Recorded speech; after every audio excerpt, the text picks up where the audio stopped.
Fala pessoal, boa noite, boa noite. Tudo bom aí? Tudo certo? Tudo Beleza? tranquilo? Tudo. Boa noite. É... Então, Vinícius. Não, cara, pode perguntar, não tem problema. O Live Server, ele funciona, a gente até não vai utilizar ele muito aqui, eu utilizava mais em desenvolvimento Web 1, porque eram todas páginas estáticas, né? Que como a gente vai utilizar o Node e depois vai utilizar um pacote lá do Node para ficar fazendo esse reload para nós, a gente vai acabar não utilizando tanto. Mas o live server, a partir do momento que você salva ali salva qualquer página ou salva teu JS, se você já tiver aberto a página, ele faz o reload sozinho. Por isso que eu utilizava lá, por exemplo, em desenvolvimento Web 1, porque eu só trabalhava com JS, com CSS e HTML, e quando eu salvava lá, ele já fazia o reload para mim automaticamente, né? Mas claro que aí tem que estar rodando, você tem que ter rodado ele a primeira vez, beleza? Depois ele vai fazer automaticamente. Entendi. Não, é que a extensão que ele estava utilizando, ela acabou saindo, né? Fora do ar.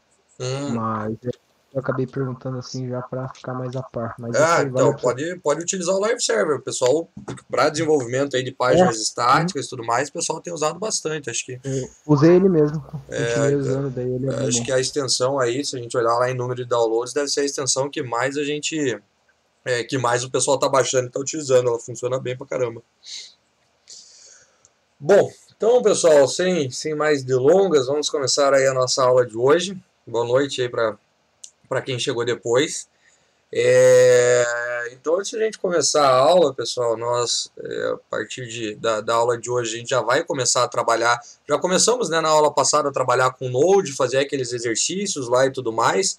Depois, pessoal, se tiverem dúvidas com relação aos exercícios, pode me perguntar aqui no grupo, pode perguntar individualmente, que eu vou resolvendo com vocês, vou tirando as dúvidas. Mas como a nossa aula, né, a nossa, opa, isso daqui é da pós. Como a nossa disciplina tem uma quantidade pequena de aula, né, a gente não vai conseguir corrigir todos aqueles exercícios. Então a gente tem que ir continuando aí, mas se tiverem dúvidas, pode me perguntar sem problema nenhum, tá? Tô aí no Discord geralmente. Então podem tirar qualquer dúvida, pessoal, com relação ao que a gente viu na aula passada. E que a gente vai, né, continuar utilizando, não os exercícios, mas aquela parte dos módulos, do export, né, do require e todas essas questões a gente vai continuar utilizando no nosso projeto. Pessoal, então é o seguinte, primeira questão, né, todo começo de aula, então, como eu falei lá para vocês, eu vou sortear uma equipe nova, ok? Para que, né, fique responsável por aquela questão que a gente já comentou, que é a postagem, a criação do conteúdo da nossa disciplina, daquela aula, que obviamente é um trabalho e vale nota, ok? A única coisa é que temos dois problemas, na verdade. Temos alunos que estão sem equipes ainda, eu só trouxe para baixo aqui para conseguir aumentar aqui. Ele não está aumentando, deixa eu aumentar o tamanho da minha tela. Ué, tá aumentando também na minha tela, mas beleza. Acho que vocês estão conseguindo ver aí. Então eu preciso, pessoal, que vocês já resolvam esse problema. Não vou, né, ficar colocando aluno em equipes e tudo mais. Então resolvam os problemas ali. E, pessoal, obrigatoriamente a gente vai precisar de 10 equipes. Ok? Então vai ter que aumentar mais uma equipe aqui. Então a gente tem alunos aqui ainda sobrando, então vai ter que aumentar mais uma equipe. E aí o resto dos alunos precisam se encaixar nos espaços que faltam das equipes. A gente estava pensando ali em equipes com até 5 alunos, para que a gente consiga resolver todas essas questões. Então, como a gente já tem algumas equipes aqui, eu vou fazer o sorteio em cima dessas equipes que a gente já tem, beleza? E aí depois, pessoal, eu espero que vocês, né, vão lá se encaixando e colocando as equipes, porque é o seguinte, se ao final, né, do nosso trabalho, da nossa, né, atividade, das aulas lá, né, do primeiro bimestre, e do segundo bimestre você não tiver em uma equipe, você vai perder aquela nota daquele trabalho. Então já vão se agilizando lá para depois não ter esse problema. Eu, na verdade, quando baixei, eu não vi se tinha aluno trancado nessa lista. Pode ser que tenha algum aluno aqui que nem esteja na disciplina. Mas quem está na disciplina, pessoal, está vendo o nome separado, vai lá, conversa e tudo mais, para a gente conseguir fechar as equipes. Beleza? Então, este é um problema que a gente tem, pessoal.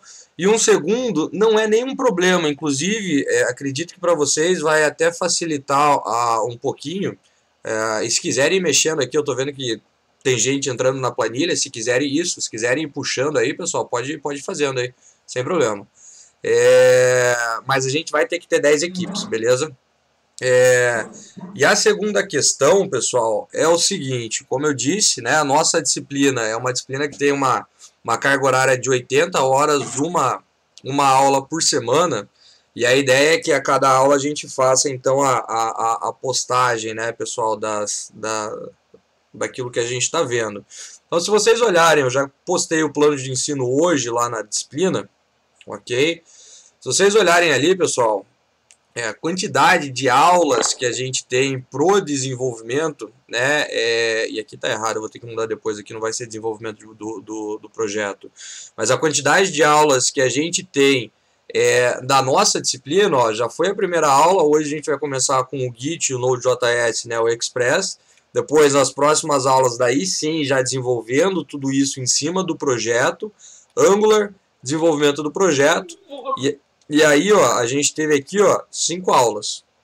Então, se a gente tem 10 equipes, a gente vai sortear 2 equipes, pessoal, para realizar, né, cada aula lá, a postagem de cada aula. E aí, pessoal, vocês podem se dividir as 2 equipes do jeito que vocês quiserem, ok? Ah, quero fazer aqui, quero ficar com a parte teórica, quero pegar os conteúdos, explicar lá bonitinho, beleza? Quero ficar com a parte prática, não tem problema, vou pegar os pedaços do código que a gente viu, vou colocar lá, vou dar uma explicada ali o que acontece. Pessoal, sem problema nenhum, a postagem é de vocês, claro que o conteúdo obviamente tem que estar correto, nota de vocês ela vai girar muito em torno de eu ler obviamente o conteúdo, ver como está lá e avaliar isso daí, ok? Mas aí vocês podem se dividir as 2 equipes do jeito que vocês quiserem, ok? Então, ó, a gente vai, tirando a primeira aula, obviamente, a gente vai ter 5 aulas de conteúdo, né? Essa é a programação do primeiro bimestre. Depois a gente vai ter uma aula para o desenvolvimento do projeto, para que vocês tenham um tempo, né, na nossa disciplina para desenvolver. Aí a gente tem uma prova individual, como eu já tinha comentado para vocês, e depois a apresentação do trabalho em grupo, né, aquele trabalho maior que já vai sair a especificação dele na próxima semana. E a mesma ideia a gente vai seguir, pessoal, para o segundo bimestre, né, do nosso semestre, aí, também com 5 aulas de conteúdo. Por quê? Porque a gente tem que reservar aula para avaliação, tem que reservar aula para apresentação do trabalho, tem que reservar aula para prova substitutiva, né? Então, a gente tem que reservar aulas para isso. A única coisa que talvez mude um pouquinho no segundo bimestre, pessoal, né? Quarto bimestre, na verdade, é que o que acontece, a data, teoricamente a gente tem aula até a segunda semana de dezembro, mas no calendário, né, se vocês olharem lá no calendário, que fica na página inicial, lá no rodapé da página da UP lá, a gente tem que fazer a substitutiva do dia 2 ao dia 8, né? Então teriam esses dias aqui. E daí, teoricamente, para cá, ó, não teria nada. O que eu vou tentar ver, né, falar de repente com a coordenação, se eu não consigo fazer aqui, daí a gente ganha mais uma semana, tem mais um conteúdo, né, ou utiliza para fazer o desenvolvimento do projeto, de repente eu consigo puxar para cá, daí a gente ganha mais uma semana aqui. Por mim, obviamente, não tem problema nenhum. Se, né, não tiver problema, né, interno, falar lá com o pessoal da coordenação, com a Fernanda, com o Christian, se eles também não tiverem problema, né, normal. E se para vocês também não tiver nenhum problema, fechou, a gente ganha uma semana a mais, né? Porque realmente, pessoal, o nosso calendário ele é um pouco apertado, ok? Mas, de qualquer forma, a gente vai, do jeito que já está, conseguir fazer tudo aquilo que precisa, beleza? Então é o seguinte, pessoal, para a gente começar a aula de hoje, eu vou sortear as equipes. Qual é de sábado eu tinha a programação dessas. Então, Gorges, o que acontece? O que é um sábado letivo, né? O sábado letivo a gente tem que colocar, porque, por exemplo, se a nossa disciplina, os nossos encontros tem 4 aulas, e a nossa disciplina tem 80 horas, então a gente tem que fechar 20 encontros, mas nenhum calendário de nenhuma universidade dificilmente consegue fechar os encontros, seja 20, 40 ou quantos forem, nos dias que a gente tem disponível. Então por isso que a gente tem o sábado letivo para fechar. Que entraria como os trabalhos que a gente passa, né, para estudar, fazer trabalho em casa e todas essas questões. Então por isso que a gente tem que colocar aqui, porque ao lançar as presenças lá lá no sistema, tem que fechar essa quantidade, beleza?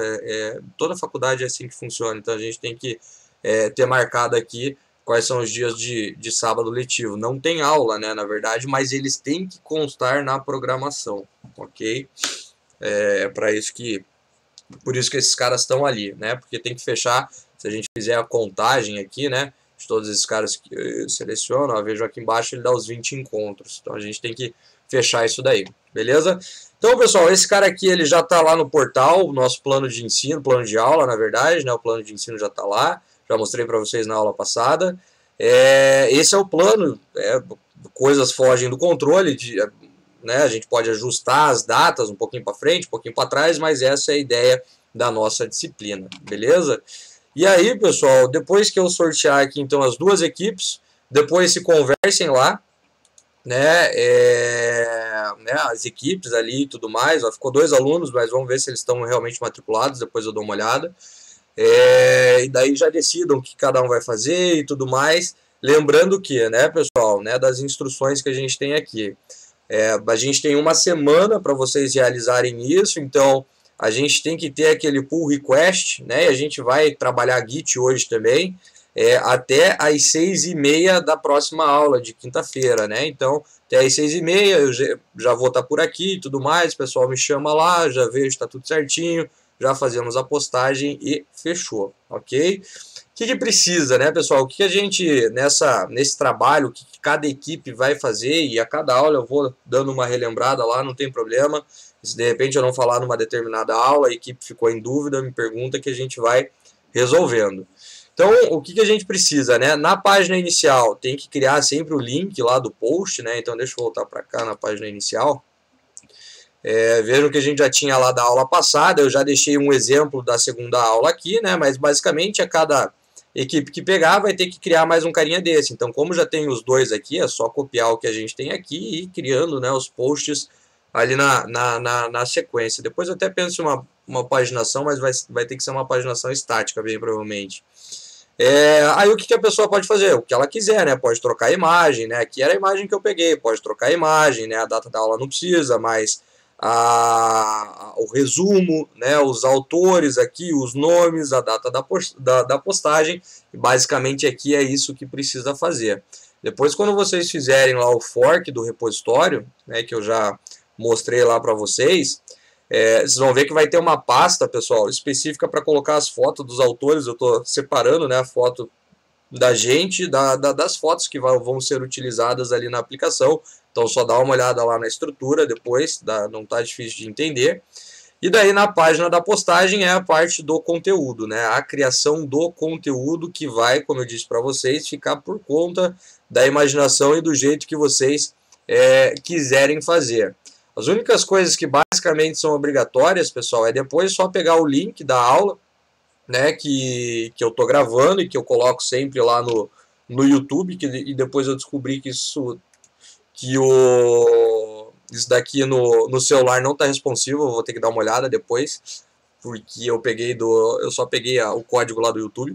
Então depois eu dou uma olhada nisso, mas não tem problema. Então tem que ter o vídeo, né, os autores aqui, e aí, pessoal, a criação fica por conta de vocês. Se vocês vão querer fazer aqui que nem o acordeon que eu coloquei, né, e tudo mais, vão querer seguir uma outra ideia, sem problema nenhum, A única coisa que eu peço cuidado, né, é que esteja bem organizado, que fique fácil de a gente entender, né, e que obviamente o conteúdo ali, esse é o maior, a parte mais valiosa, eu acho que desse trabalho, esse conteúdo que vocês vão produzir. Então, só tomar cuidado para deixar tudo isso bem alinhado, ok?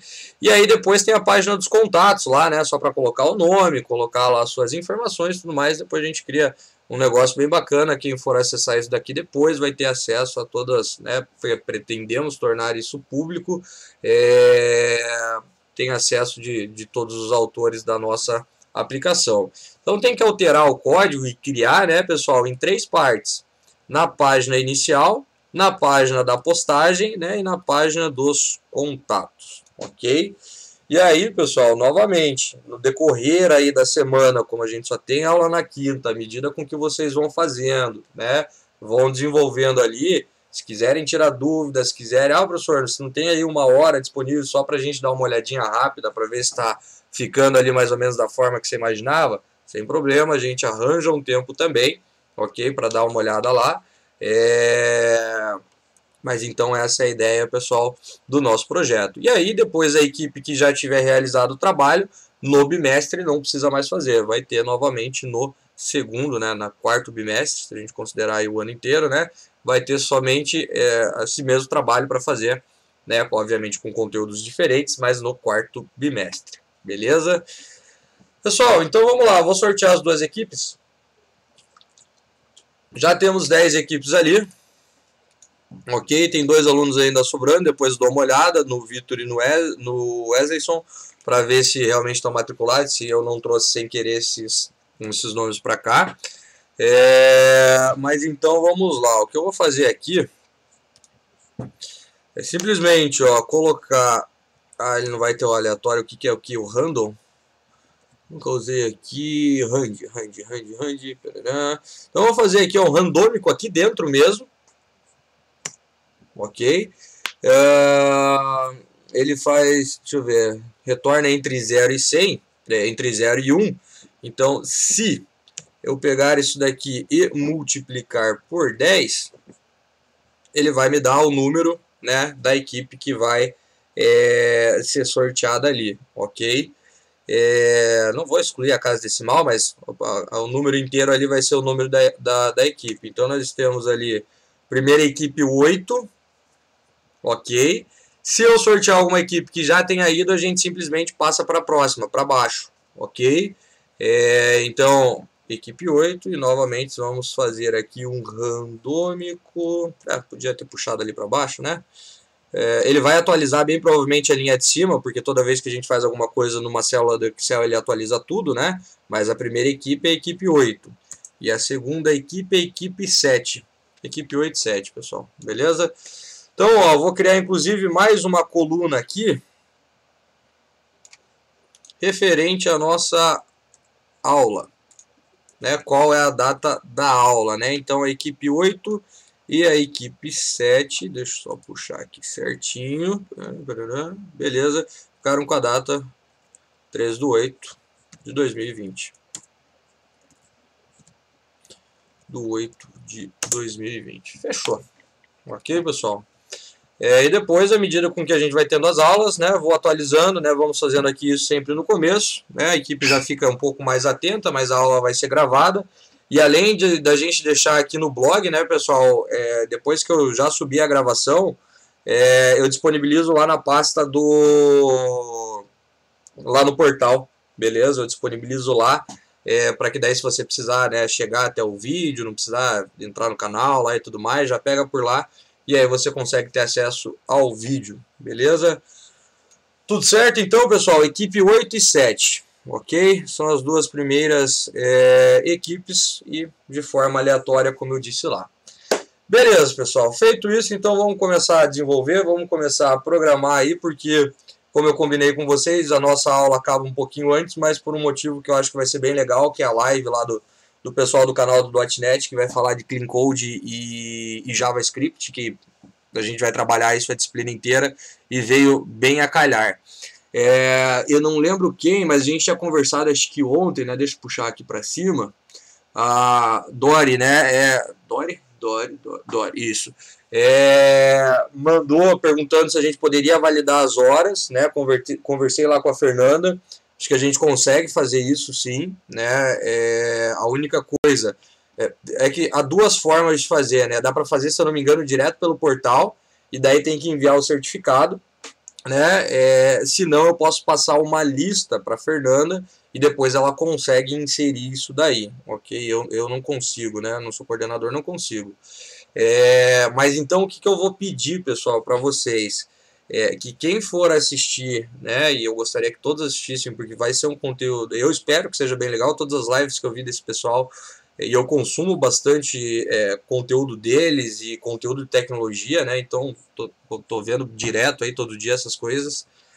A única coisa, pessoal, eu não lembro se o Meetup lá ele gera algum certificado depois. Se não gerar um certificado depois, manda só o e-mail da inscrição, porque quando você faz a inscrição vem um e-mail, depois vocês tiram um print, né? E vão me mandando aí na próxima aula. Eu crio alguma forma de vocês me mandarem isso daí, mas só para que eu possa depois, obviamente, comprovar.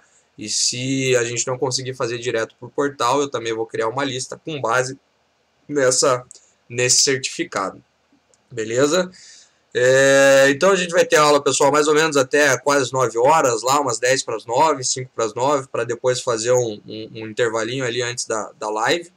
E depois a gente, eu vou ficar assistindo, não vou ficar transmitindo, porque obviamente não vale a pena, mas estarei aqui assistindo e daí a gente vai conversando aí no chat sobre as coisas que são interessantes lá, beleza? Então vamos começar, pessoal. Por mais que vocês já tenham trabalhado, pessoal, com Git, né, e a maioria de vocês já tenha a ideia de como trabalhar com ele, eu vou, pessoal, novamente, de uma forma um pouco mais rápida, porque vocês já conhecem, mas vou mostrar como é que funciona esse cara, né? Para quem não mexeu com Git ainda, e a gente vai precisar mexer, eu vou trabalhar isso com toda a aula e nos trabalhos, né? Principalmente desse da postagem, vocês vão precisar trabalhar com ele, né? Então eu vou, antes de começar a trabalhar hoje a parte do Node, do Express, que é a biblioteca que a gente vai trabalhar, e mais algumas coisinhas, eu vou mostrar a parte do Git, ok?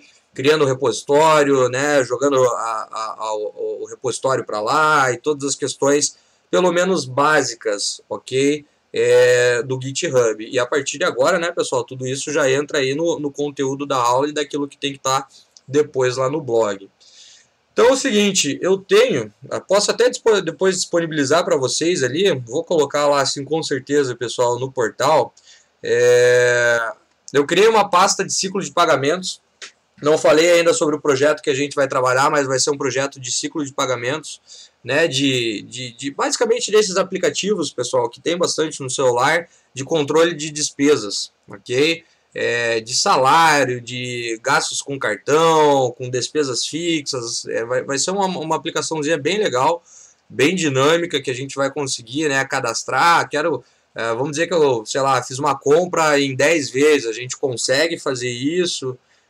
Olha lá, eu faço no Excel, né? Então, no Excel já é sacanagem, Lucas. Tem um monte de aplicativo que faz isso, mas tudo bem, né? Tem um controle maior, dá para gerar um monte de coisa. Eu gosto bastante de usar o Excel também. Tem um monte de coisa que eu faço no Excel, é brincadeira. Daí o Notepad, daí é demais, né? Aí dói, né? Então a ideia é essa, pessoal. Depois na próxima aula eu vou, né, ter um documento já da especificação, vou deixar também disponível para vocês, para quem quiser ir avançando aos poucos, mais do que a aula, mas a ideia é essa, né, de criar uma aplicação de ciclo de pagamentos, onde a gente coloca as nossas, né, os nossos recebimentos, aquilo que a gente vai gastar, e a gente consegue programar isso para vários meses, e uma série de questões, ok? Inclusive, ó, já temos ali uma planilha, controle de gastos. De repente podemos pegar algumas ideias lá e trazer para cá. Vamos fazer isso de uma maneira bem bacana. Então é o seguinte, pessoal, vou começar pelo Git, né? Quem quiser acompanhar e trabalhar essa parte do Git agora, né? O projeto. A gente não vai começar a desenvolver hoje o projeto em si. mas eu já vou deixar esse código no repositório, né? Então esse já vai ser o repositório do nosso projeto, então já vou fazer a partir de hoje. Então é o seguinte, para quem, pessoal, ainda não tem uma conta no Git, recomendo lá a criação, né, da conta. Como eu disse para vocês, eu vou utilizar o Git Bash, que é o Git por linha de comando, ok? Este cara aqui. Qualquer outra ferramenta que vocês queiram utilizar também não tem problema, Git Desktop, né, tem o Git Lens dentro do Visual Studio Code, né, uma série de questões lá, então eu gosto de utilizar o Git Bash, mas vocês podem utilizar qual ferramenta vocês quiserem. Então é o seguinte, né, se vocês forem criando a conta, quem não tem ainda e tudo mais para ir acompanhando, depois de criar a conta, o que a gente precisa fazer é sempre criar um repositório, né, como eu disse, daqui é a conta que eu utilizo para deixar todos os repositórios das aulas e tudo mais. Então eu vou criar um novo repositório, né, um repositório remoto, que é onde vai, né, onde qualquer pessoa vai conseguir pegar, né, o código que está ali, que é diferente do nosso repositório local, ok? Então eu vou criar o meu repositório remoto. Eu vou dar o nome do repositório, pessoal, por mais que o nosso projeto lá seja de ciclo de pagamentos, né? Para ficar fácil depois de chegar aqui e encontrar o repositório, eu vou dar o nome de desenvolvimento web 2 para o nosso repositório, ok? E aqui na descrição, aqui sim, né? Projeto da disciplina desenvolvimento web 2, que vai ser o nosso programinha, né, a nossa aplicação de ciclo de pagamentos. Eu geralmente, essa é uma segunda aplicação que eu faço, porque ela é uma aplicação um pouco menor da outra que eu gosto de fazer, que é o e-commerce. Só que daí para fazer o e-commerce eu levo quase uma disciplina de 160 horas inteira lá para a gente desenvolver tudo isso daí. Então por isso que não daria tempo de fazer, e até porque eu gosto de fazer o negócio, terminar ele, né, e deixar ele completinho. Então, vou fazer aqui o do ciclo de pagamentos. Inclusive, na disciplina passada, vocês fizeram a do e-commerce ou vocês fizeram outro projeto já lá com o Josimar? Só para eu saber. O Josimar foi outra coisa. Não Acho que cada grupo escolheu o tema, daí teve gente que fez coisa para academia, teve gente que fez estoque. Mas assim, sei lá, que eu não sei a forma que o Josimar ele vai levando a aula, mas ele não desenvolvia um projeto sei lá, durante a aula? Sim, sim. Ele mostrava algumas coisas, ele postou bastante técnicas no YouTube, assim, tipo, coisas que a gente precisaria e podia como base, mas nada muito... Não, é que daí eu passei o projeto que ele ficou como base era um projeto meu. Queria saber se ele tinha levado esse daí para frente ou não. Mas tudo bem. Então, pessoal, primeira coisa, né, criar um repositório aqui, né, dar um nome para o seu repositório. Aí tem duas coisas que a gente pode fazer, que é criar um leia-me, né, eu vou deixar sem o leia-me. E aqui tem uma questão bem importante que a gente pode, pessoal, já criar o nosso repositório, né, colocando um git ignore aqui. Eu já usei, mas eu prefiro fazer de uma outra forma este cara aqui, mas existe a possibilidade, né, o git ignore, ele vai ser aquele arquivo dentro do nosso repositório local, né, que vai dizer, toda vez que a gente for mandar as informações, né, para o nosso repositório remoto, as coisas que não são necessárias, né, o envio, né, como por exemplo as dependências, uma série de questões que a gente vai ver hoje já, não é necessário a gente mandar para cá, né, porque além de deixar tudo muito pesado né, ficar fazendo envio de coisas que não precisa, esses arquivos a gente consegue trazer eles toda vez que a gente baixa o repositório e com alguns comandos a gente consegue, né, trazer as dependências para dentro da nossa aplicação. Mas então tá lá, então a primeira coisa que a gente precisa, né, é o nosso repositório remoto, ok? Né, e aí a partir disso a gente vai configurar uma pasta da nossa, né, do computador aí, da onde vocês escolheram para salvar o projeto, para que a gente consiga criar e configurar ele aqui, beleza? Para depois já fazer o envio lá pro Git. Diga, Vinícius. A extensão do Git no no Visual Code ali, ela é funcional? Então, o pessoal fala bem, eu instalei uma vez, vi ali algumas coisas, mas não posso falar que eu já utilizei. Eu vi o pessoal falando bem do Git Lens, mas eu não sei se ele faz o push e tudo mais, porque o pessoal falou que o Git Lens era para ver algumas informações, fazer comparação. Então eu não utilizei ela, mas o pessoal tem falado bem do Git Lens, né? Por utilizar bastante o Git Bash aqui, eu acabo não utilizando uma outra ferramenta. Mas de repente alguém tiver mais experiência, quiser contar aí sem problema nenhum, pessoal. Mas assim, vários alunos meus já me falaram bastante que utilizam o Git Lens.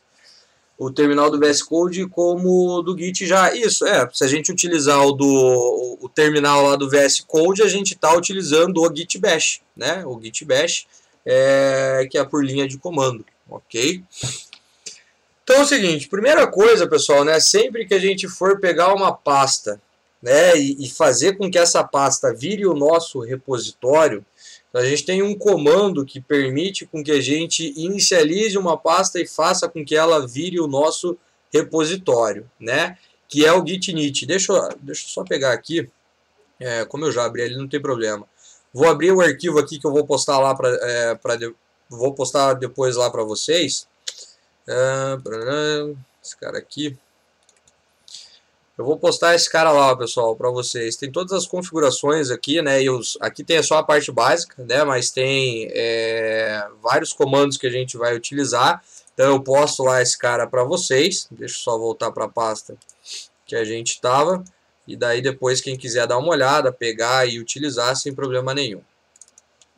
Então é o seguinte, antes do git init, na verdade, né, é interessante toda vez que você vai trabalhar com o Git Bash especificamente, e se é a primeira vez que você vai utilizar, fazer essas duas primeiras configurações aqui, né, pessoal, para configurar o seu nome de forma global e seu e-mail de forma global. Por quê? Porque depois, toda vez que você fizer um push, que você mandar essas informações lá para o Git, como você vai ter esses caras configurados de forma global aqui, né, ele envia com essas informações. Então dá para vocês fazerem aqui no começo. Só tomem cuidado aqui se depois a hora que eu postar lá, né, pessoal, se vocês forem pegar tudo isso daqui, ó, para excluir o traço, né, sempre a partir do git aqui, ok? E o traço aqui é só para dizer que é um comando, né, só para não ficar tudo grudado e para ficar mais fácil de identificar. Mas feito isso, né, a gente precisa inicializar o nosso repositório. E assim que a gente inicializar o nosso repositório, né, eu já vou abrir o Visual Studio Code nessa pasta aqui, né? Então a gente dá um git init para inicializar aquela pasta e fazer com que essa pasta ela vire um repositório. E para que a pasta tenha seja um repositório, né, ela vai ter essa pasta oculta.git. É a partir daqui, pessoal, que, por exemplo, o Visual Studio Code consegue mostrar um monte de coisa ali, um monte de informações que eu vou mostrar ali na sequência, o Visual Studio também. Então tomem sempre muito cuidado com essa pasta, beleza? Ela vai, se você simplesmente apagar, é como se essa pasta aqui nunca tivesse sido um repositório, certo? Então tomar sempre muito cuidado com a pasta .git. No meu caso, deixo para visualizar as coisas ocultas. Se você não deixar isso visível, basicamente você já não vai nem conseguir ver, ok? Mas sempre tome muito cuidado que tudo que tem aqui dentro, né, é referente ao seu repositório, aos commits, às branches e tudo aquilo que a gente vai fazer. Então beleza, eu vou abrir o meu Visual Studio Code, pessoal, nessa pasta, para que a gente comece então o desenvolvimento do projeto, né? Então eu vou criar um projeto, né, inicializar um projeto aqui. Depois que eu inicializar ele vazio, né, sem muita coisa, daí eu vou voltar para o Git para que a gente consiga já mandar essa primeira versão para lá, só para a gente ter alguma coisa dentro do repositório e passar por toda essa parte do Git. Então é o seguinte, pessoal, toda vez que a gente começa, né, um projeto em Node.js, vai ter um cara que vai ficar sempre ao nosso lado, né, que a gente vai trabalhar meio que direto com ele ali, que claro, que vai ser no terminal, né, no terminal aqui do Visual Studio Code, né? Então, esse cara aqui a gente vai utilizar direto também, beleza? Então, para quem não né, de repente abriu a pasta em branco ali, né, pessoal, quer abrir o terminal, Ctrl Shift Crase vai fazer a abertura ali do terminal, ok? E vocês vão ver que várias das coisas que a gente vai rodar aqui como com comandos, né, pessoal? Se vocês forem comparando e lembrando as coisas que vocês tinham da disciplina anterior, essas várias coisas já eram feitas direto lá pelo Visual Studio, né, pela ferramenta, que já tinha lá os atalhos e algumas coisas assim. Né, mas aqui a gente vai rodar um monte de coisa na mão. Opa, clear. Ok, então sempre que a gente começar um projeto no Node, é recomendável, né, pessoal, que a gente, na verdade, há dois caras que são bem utilizados aí pela comunidade com relação a gerenciadores de pacote. Quando a gente instala o Node, automaticamente a gente tem o NPM, né, que é o gerenciador de pacotes do Node. Inclusive, pessoal, se vocês digitarem aqui no Google NPM, não sei se que página foi. Ah, não, aqui foi no, não é nesse cara que eu quero. Esse daqui é um repositório central onde vão estar, né, todos os pacotes disponíveis e tudo mais, ok? Você pode procurar aqui pelos pacotes. Quero procurar pelo Express, né? Já vai ter aqui a descrição dele e tudo mais, então aqui é a parte visual daquilo basicamente que a gente vai fazer ali pela linha de comando, ok? Então vocês podem utilizar o NPM para fazer o gerenciamento das dependências, né, do projeto de vocês. O que são as dependências? Todos os módulos e, né, pacotes externos que a gente vai utilizar, que não existem no core, né, do Node, ou vocês já devem ter ouvido falar, e quem trabalha com isso deve também, de repente, utilizar. Tem um outro cara que é o Yarn, ok? Que é um outro gerenciador de pacotes que você pode utilizar também. Os dois funcionam muito bem, vocês podem utilizar da forma, pessoal, que vocês quiserem. Mas sempre que a gente for começar, pessoal, um projeto Node, a gente não vai sair aqui, ó, e aí eu vou utilizar o Express. Já vamos falar o que é o Express. Isso aí dando um install Express aqui, né? Por quê? Por quê, pessoal? Porque a gente tem que inicializar o nosso projeto primeiro, para dizer, né, para este repositório que isso daqui vai ser um projeto em Node, porque ao inicializar o nosso projeto em Node.js aqui pelo NPM ou pelo Yarn, pessoal, dois arquivinhos, né, na verdade por enquanto, arquivo muito importante vai ser gerado. Então, quando a gente for começar um projeto em Node, toda vez a gente vai começar pelo npm init, ok? Então, esse cara aqui, ó, quando a gente dá um npm init, vejam aqui embaixo que ele vai mostrar algumas mensagens e tudo mais. Ele vai me pedir algumas informações aqui, como, por exemplo, qual é o nome do pacote. Aqui a gente não vai configurar essas questões, porque isso não vai virar um pacote depois e tudo mais. Então, só para que vocês saibam, e o arquivo vai ser gerado com base nessas respostas que a gente vai dar aqui. Tudo bem que depois a gente pode alterar, ó, mas aqui a gente pode ir dando Enter, ó. Ou se você quiser, não tem problema nenhum, ó. Depois eu faço aqui, ó, é só fazer um npm init-y. Por quê? Porque ele vai dar sim em todas as perguntas que vão ser feitas e vai iniciar de forma padrão. Olha lá, eu vou dar Enter, Git repositório também não vou colocar, palavras-chave também não. Quero colocar meu nome. Beleza, dá para colocar o nome aqui, ó. A licença também não precisa colocar. Aí ele pergunta, ó, posso gerar um arquivo com essa estrutura aqui? Aí a gente dá um sim e inicia o nosso projeto. O JSON.lock vem depois, né? Então, olha lá, pessoal. Este cara aqui, este package.json, né? Este é um cara muito importante na nossa aplicação, ok? Nele a gente vai ter uma série de coisas que vão ser colocadas, umas de forma um tanto quanto automática, outras a gente vai ter que fazer aqui, mas é basicamente esse cara aqui que vai dar um norte para a nossa aplicação e muita coisa vai acontecer a partir deste cara. Se eu pegar e deletar aqui, ó, é como se eu também não tivesse nunca tido um projeto Node aqui dentro dessa pasta. Então, só para mostrar outro exemplo ali, ó, se a gente colocar um npm, desculpa, init-y, ele já vai criar direto ali para nós, ó. Ó, já criou sem fazer todas aquelas perguntas, ok?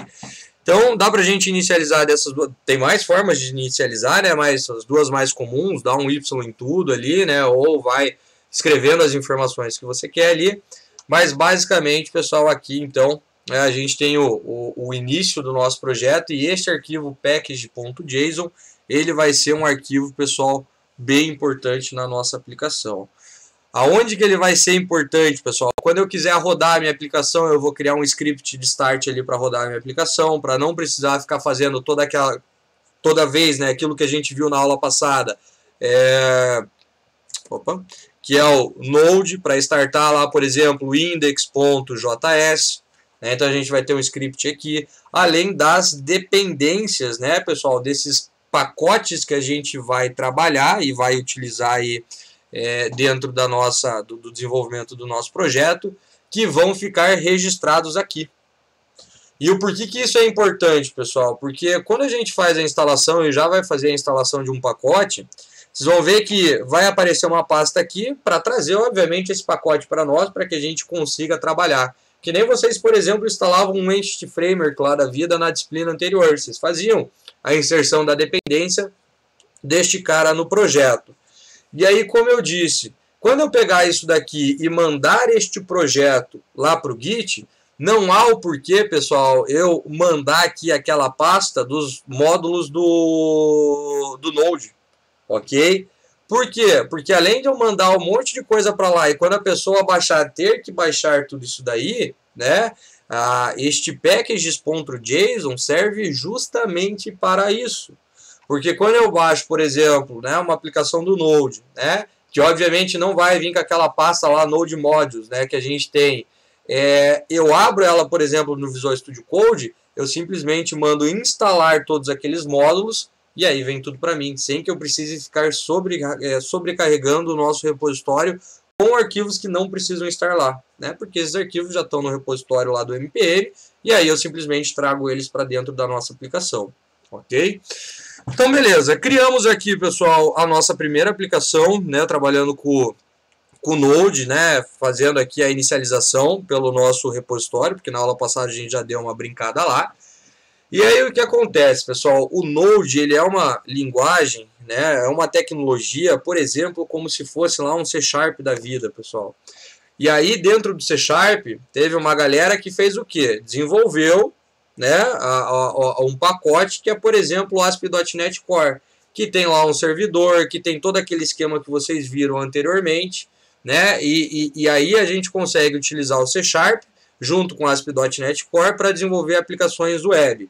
Aqui é a mesma coisa, pessoal, eu poderia criar aqui um arquivo JS e criar todo o meu servidor? Poderia, né, utilizaria lá o módulo HTTP, teria que fazer várias coisas na mão, mas daria certo. Da mesma maneira que eu poderia criar lá uma aplicação console, por exemplo, né, ou uma biblioteca de classes lá em C# e criar todo o meu servidor. Né? Mas não tem o porquê, porque aqui a gente já tem, pessoal, uma biblioteca também muito utilizada, que é o Express. Então o Express é uma biblioteca, pessoal, desenvolvida em Node, que vai facilitar bastante, né, o desenvolvimento do nosso back-end aqui, para que a gente não precise ficar fazendo várias coisas na mão, ok? Então a gente vai utilizar o Express, ele é simples, ele é fácil de utilizar e ele funciona muito bem. Fora o Express, pessoal, existem mais bibliotecas que também fazem este mesmo papel, e até bibliotecas mais robustas, como por exemplo lá um Sequelize da vida e outras bibliotecas que a gente pode utilizar. Mas aqui a gente vai utilizar então, pessoal, o Express. E aí, toda vez que você precisar instalar uma nova biblioteca dentro do seu projeto, você vai chamar aqui o npm, ok? O Git Bash também está aberto na mesma pasta, pessoal. Se eu executar aqui também funciona, viu? Aqui, o Git Bash ele não executa só o Git, né? Eu posso executar outras coisas aqui dentro, assim como eu poderia utilizar o Windows Terminal ou o CMD para ficar executando esses comandos aqui, né? Mas como já tem o terminal dentro do Visual Studio Code, vamos utilizar por aqui. Então vamos lá, ó. npm install e aí o nome, pessoal, do pacote que você quer instalar. Caso você não saiba, obviamente, pessoal, você pode vir aqui na pasta, né? Na página do repositório, procurar lá pelo pacote que você quer e ele vai falar a forma que você pode instalar, né? Ó, npm install express, ok? E aqui ele já dá um exemplo, né? Um exemplo que a gente já vai trabalhar na aula de hoje, que é assim que começa, ok? Então a gente vai dar ali, ó, um npm install express e dar um enter. Aí vai demorar um pouquinho porque ele vai baixar ali várias coisas.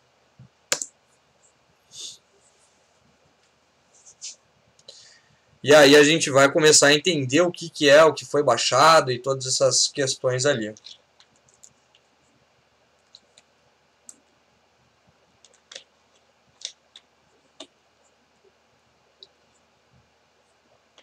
Então olha lá, pessoal, primeiro, né, não tivemos nenhuma mensagem de erro, isso é sempre muito importante, mas dificilmente dá erro aqui, ok? Se der algum erro, geralmente alguma falha, alguma coisa na internet ali que deu erro na hora do download, mas nunca tive muito problema com isso. E a gente já fez a instalação do Express, então, no nosso projeto. Aí vamos parar por aqui e vamos primeiro analisar o que aconteceu. Antes disso, pessoal, da mesma forma que você instala uma biblioteca, você pode fazer a desinstalação. npm, é difícil falar, né? npm uninstall, e daí a gente desinstala a biblioteca, né, que você fez a instalação. Então vejam aqui, ó, que se eu executar, não vou executar aqui para não precisar desinstalar, mas se a gente executar este comando aqui, a gente consegue desinstalar também. A gente geralmente só vê a instalação, né, mas é possível também fazer a desinstalação do pacote, né, por aqui. E aí o que acontece, pessoal? Quando a gente instalou a nossa biblioteca aqui do Express, como o nosso package.json já estava aberto, veja que ele já atualizou aqui, ó. E aí olha lá, ó. Ele já disse que o nosso projeto ele depende do Express com a versão, né, com a última versão que a gente que a gente fez aqui, o download. Dá para também especificar qual é a versão que você quer quando você baixa ali, não vem ao caso. Ok? Mas este carinha aqui, ó, pessoal, vai ser muito, mas muito importante, porque é aqui que a gente não precisa fazer isso. Antes tinha aquele parâmetro traço save que a gente tinha que fazer para dizer que a gente queria salvar aqui também. A partir, se eu não me engano, da versão 5, 6, não lembro de cabeça também, isso daqui já acontece por padrão, então por isso que não precisa mais do traço save, beleza? Mas aqui, né, toda vez que a gente faz a instalação, se não tem, né, o atributo das dependências, é criado um atributo das dependências e vão sendo colocadas todas as dependências, pessoal, que a gente vai utilizar na nossa aplicação. Aí a gente consegue ver aqui que foi criada uma pasta do Node Modules, ok? E se vocês expandirem essa pasta aqui, pessoal, né, abrirem ela, tem um monte de coisa, mais um monte de coisa.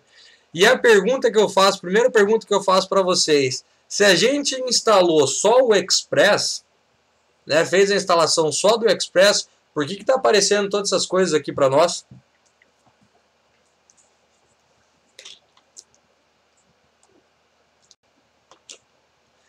Exatamente, pessoal. Vejam que no nosso package.json,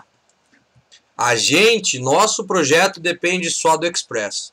Mas o Express, pessoal, que é uma biblioteca, né, que por mais que seja um framework simples e fácil de usar, é uma biblioteca que tem bastante coisa implementada, né?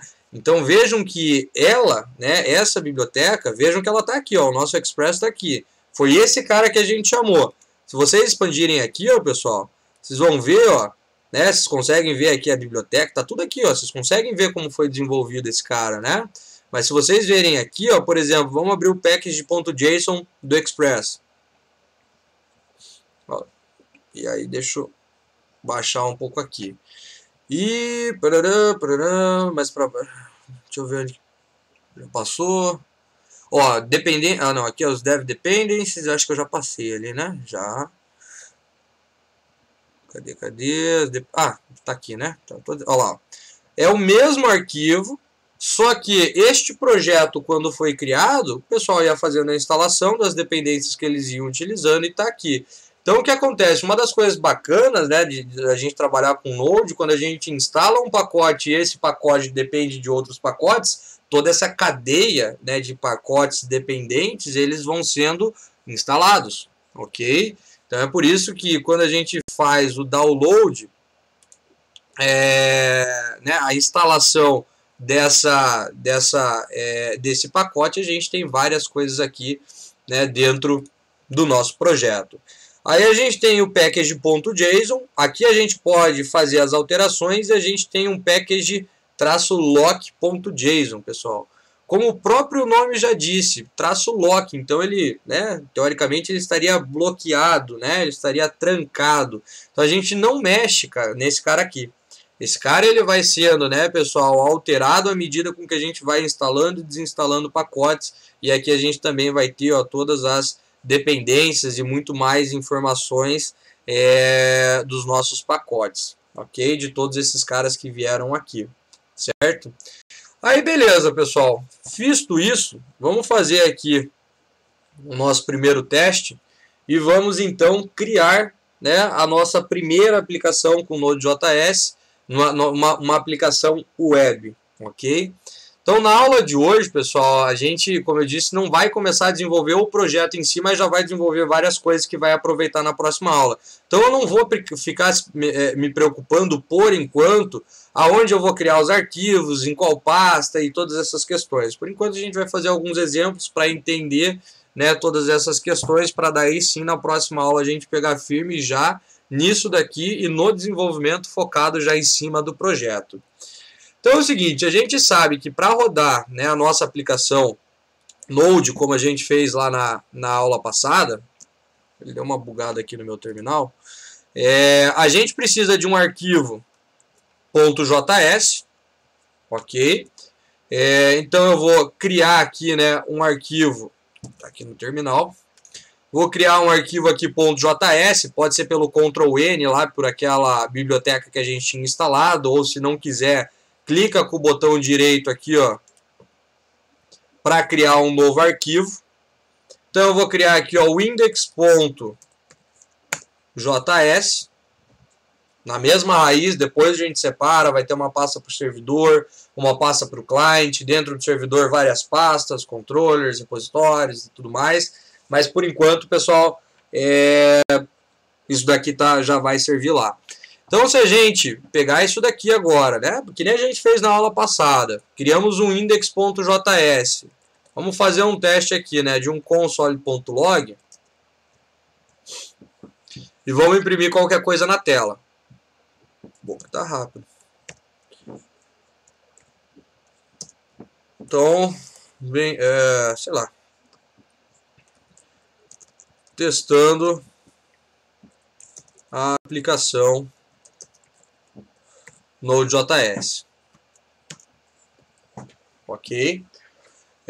Uma das coisas que vocês devem perceber aí, pessoal, geralmente, quando a gente desenvolve com JavaScript, existe a possibilidade de a gente colocar ou não colocar ponto e vírgula. Eu gosto de colocar justamente porque aí eu forço o encerramento daquela linha. Senão a gente tem que ter um ESLint lá da vida, algumas coisas para dizer e para fazer essa configuração. Então, por isso que eu sempre vou colocar um ponto e vírgula no final. Mas se vocês, né, dão uma olhada aí em vídeos, em artigos e tudo mais, que fala sobre JavaScript, não é necessário a gente colocar, mas a gente pode colocar para forçar, né, o encerramento daquela linha ali. Então, olha lá, ó, se a gente pegar já isso daqui e fizer que nem a aula passada, né, executar o Node e passar um arquivo aqui para ele, tá lá, ó, testando a aplicação Node.js. ok? Sempre que quiserem limpar um console também, pessoal, pode utilizar ali o console.clear. Ele vai fazer a limpeza, né? Então fica mais fácil da gente ver ali, ó. Só para a gente testar e ver se funcionou aqui nem a aula passada, ó. Limpou ali para nós, né? Testando a aplicação com Node.js e funcionou. Beleza. E aí, pessoal, como eu disse, aqui seria que nem, né, aquelas aplicações console lá em C Sharp, em Java que vocês criaram. Aqui a gente tem pacotes que acessam as pastas do nosso computador, que criam arquivos, que fazem várias coisas, né? O que a gente vai fazer é criar uma aplicação agora utilizando o Express e a partir disso a gente vai conseguir fazer o desenvolvimento de todo o nosso back-end. Então, quando a gente utiliza o Express, né, e depois starta a nossa aplicação, a hora que a gente starta a nossa aplicação com o Express, obviamente de forma correta, você vai subir um servidor. Como vocês faziam quando dava o play lá no Visual Studio, que aparecia aqui do lado direito o IIS rodando, né? Só que lá o Visual Studio fazia isso para vocês, aqui a gente não tem isso, né? Então aqui a gente vai criar o servidor utilizando o Express e a hora que a gente mandar rodar, a gente vai ter o nosso servidor rodando e a partir do momento que ele estiver rodando, ele já vai estar escutando, né, as requisições que a gente vai fazer do lado do cliente, e o lado do cliente vai ser o nosso navegador, ou, né, o que eu vou utilizar bastante, aquela extensãozinha lá do REST Client, para ficar testando. Por enquanto a gente não vai ter página mesmo, vai desenvolver a parte do back-end, então eu vou utilizar bastante, pessoal, o REST Client que a gente instalou na aula passada, ou o Postman, ou o Insomnia, tanto faz o cara que vocês quiserem utilizar lá, pessoal. E aí vamos lá, né? Para a gente começar então a criar o nosso servidor, a gente já viu que isso deu certo. Primeira coisa que a gente tem que fazer, pessoal, o que é interessante fazer é o seguinte, vamos deletar isso daqui porque era só um teste. Pergunta, vocês já viram, pessoal, em aplicações, né, que utilizam JavaScript, um cara aqui em cima chamado useStrict? Vocês já viram esse cara aqui em alguma aplicação, em algum artigo, em algum código que vocês pegaram aí, pessoal?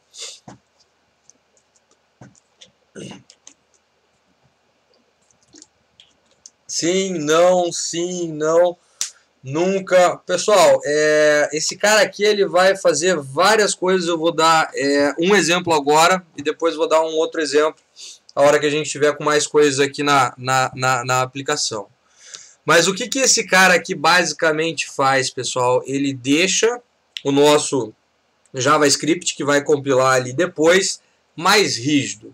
Ou seja, pessoal, o JavaScript, como vocês já perceberam, é uma linguagem bem aberta, né, uma linguagem bem flexível, e por um lado isso é muito bom, e por um outro lado isso não é nem um pouco bom. Por quê? Porque daí me abre várias possibilidades de fazer coisas que são consideradas práticas ruins na programação, né? Como, por exemplo, se eu pegar aqui, ó, vou criar uma variável, sei lá, variável nome, recebe, deixa eu só deixar comentado isso daqui, nome, recebe lá, ó, Diogo, decomp. E agora eu vou imprimir isso daqui lá no log para a gente ver isso daqui funcionando. Pergunta, olhando para isso daqui, vocês, antes de rodar, né? Não vou rodar ainda, só vou deixar aqui, né? Node index.js. Olhando para isso daqui, vocês acham que funciona se eu mandar rodar ou não funciona? Sim ou não? No chute, pode colocar. Sim, funciona, sim, não. Então vamos lá, vamos rodar isso daqui, ó. A única coisa que eu não salvei, né? Deixa eu salvar aqui. Olha lá, ó, Diogo Deconto. Funciona? Funciona. Se eu fosse fazer isso em Java, funciona? Não funciona. Se eu fosse fazer isso em C Sharp, funciona? Não funciona. Por que isso funciona, pessoal? Porque, como eu disse, em várias situações, e não é uma crítica, tem situações que é muito bom, como eu disse, tem situações que não é. em várias situações, pessoal, o JavaScript é muito flexível. E quando eu faço isso daqui, ele cria para mim automaticamente uma variável no escopo global que recebeu Diogo de Conto. Ok? Por exemplo, num objeto JSON, se eu tivesse dois atributos com o mesmo nome, ele deixaria passar também, o que fica meio complicado, né? Porque depois como é que eu vou consumir esse objeto para pegar aquela informação se aquele atributo tem o mesmo nome, tá? Em dois lugares. Então, o que acontece, pessoal? A partir das últimas versões do ECMAScript, né, que é o que rege aí o nosso JavaScript, a gente tem essa diretiva aqui, ó, que é o useStrict, ok? Que vai fazer, pessoal, com que a gente consiga deixar a nossa aplicação um pouco mais rigorosa, ou seja, ela não vai aceitar, deixa eu só ver um negócio aqui, tá.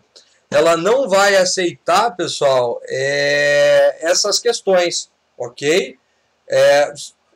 Como assim faz parte do DOM? Ela faz parte, eu posso colocar isso lá numa página, por exemplo, não aqui no Node, você está falando?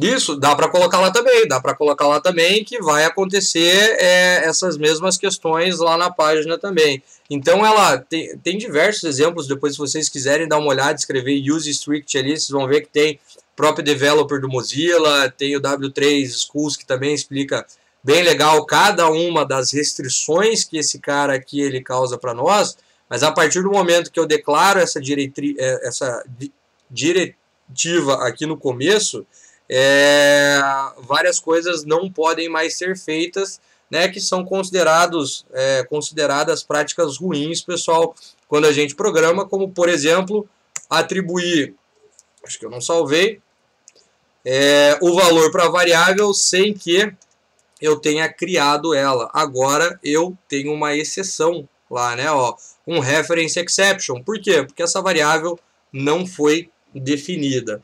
Então tem em várias questões que isso vai ajudar a gente, aos pouquinhos a gente vai vendo essas questões quando a gente for trabalhando, mas sempre que vocês verem este cara aqui em cima, significa que a linguagem está sendo um pouco mais criteriosa com algumas coisas que a gente está programando, ok? Então a gente vai declarar esse cara lá em cima sempre para que a gente não consiga fazer algumas coisas que seriam, por mais que funcione no JavaScript, seriam coisas inadequadas. Beleza. Feito isso, agora a gente vai, pessoal, colocar aqui, né, todas as dependências que este arquivo aqui vai ter. Então aqui a gente vai declarar as dependências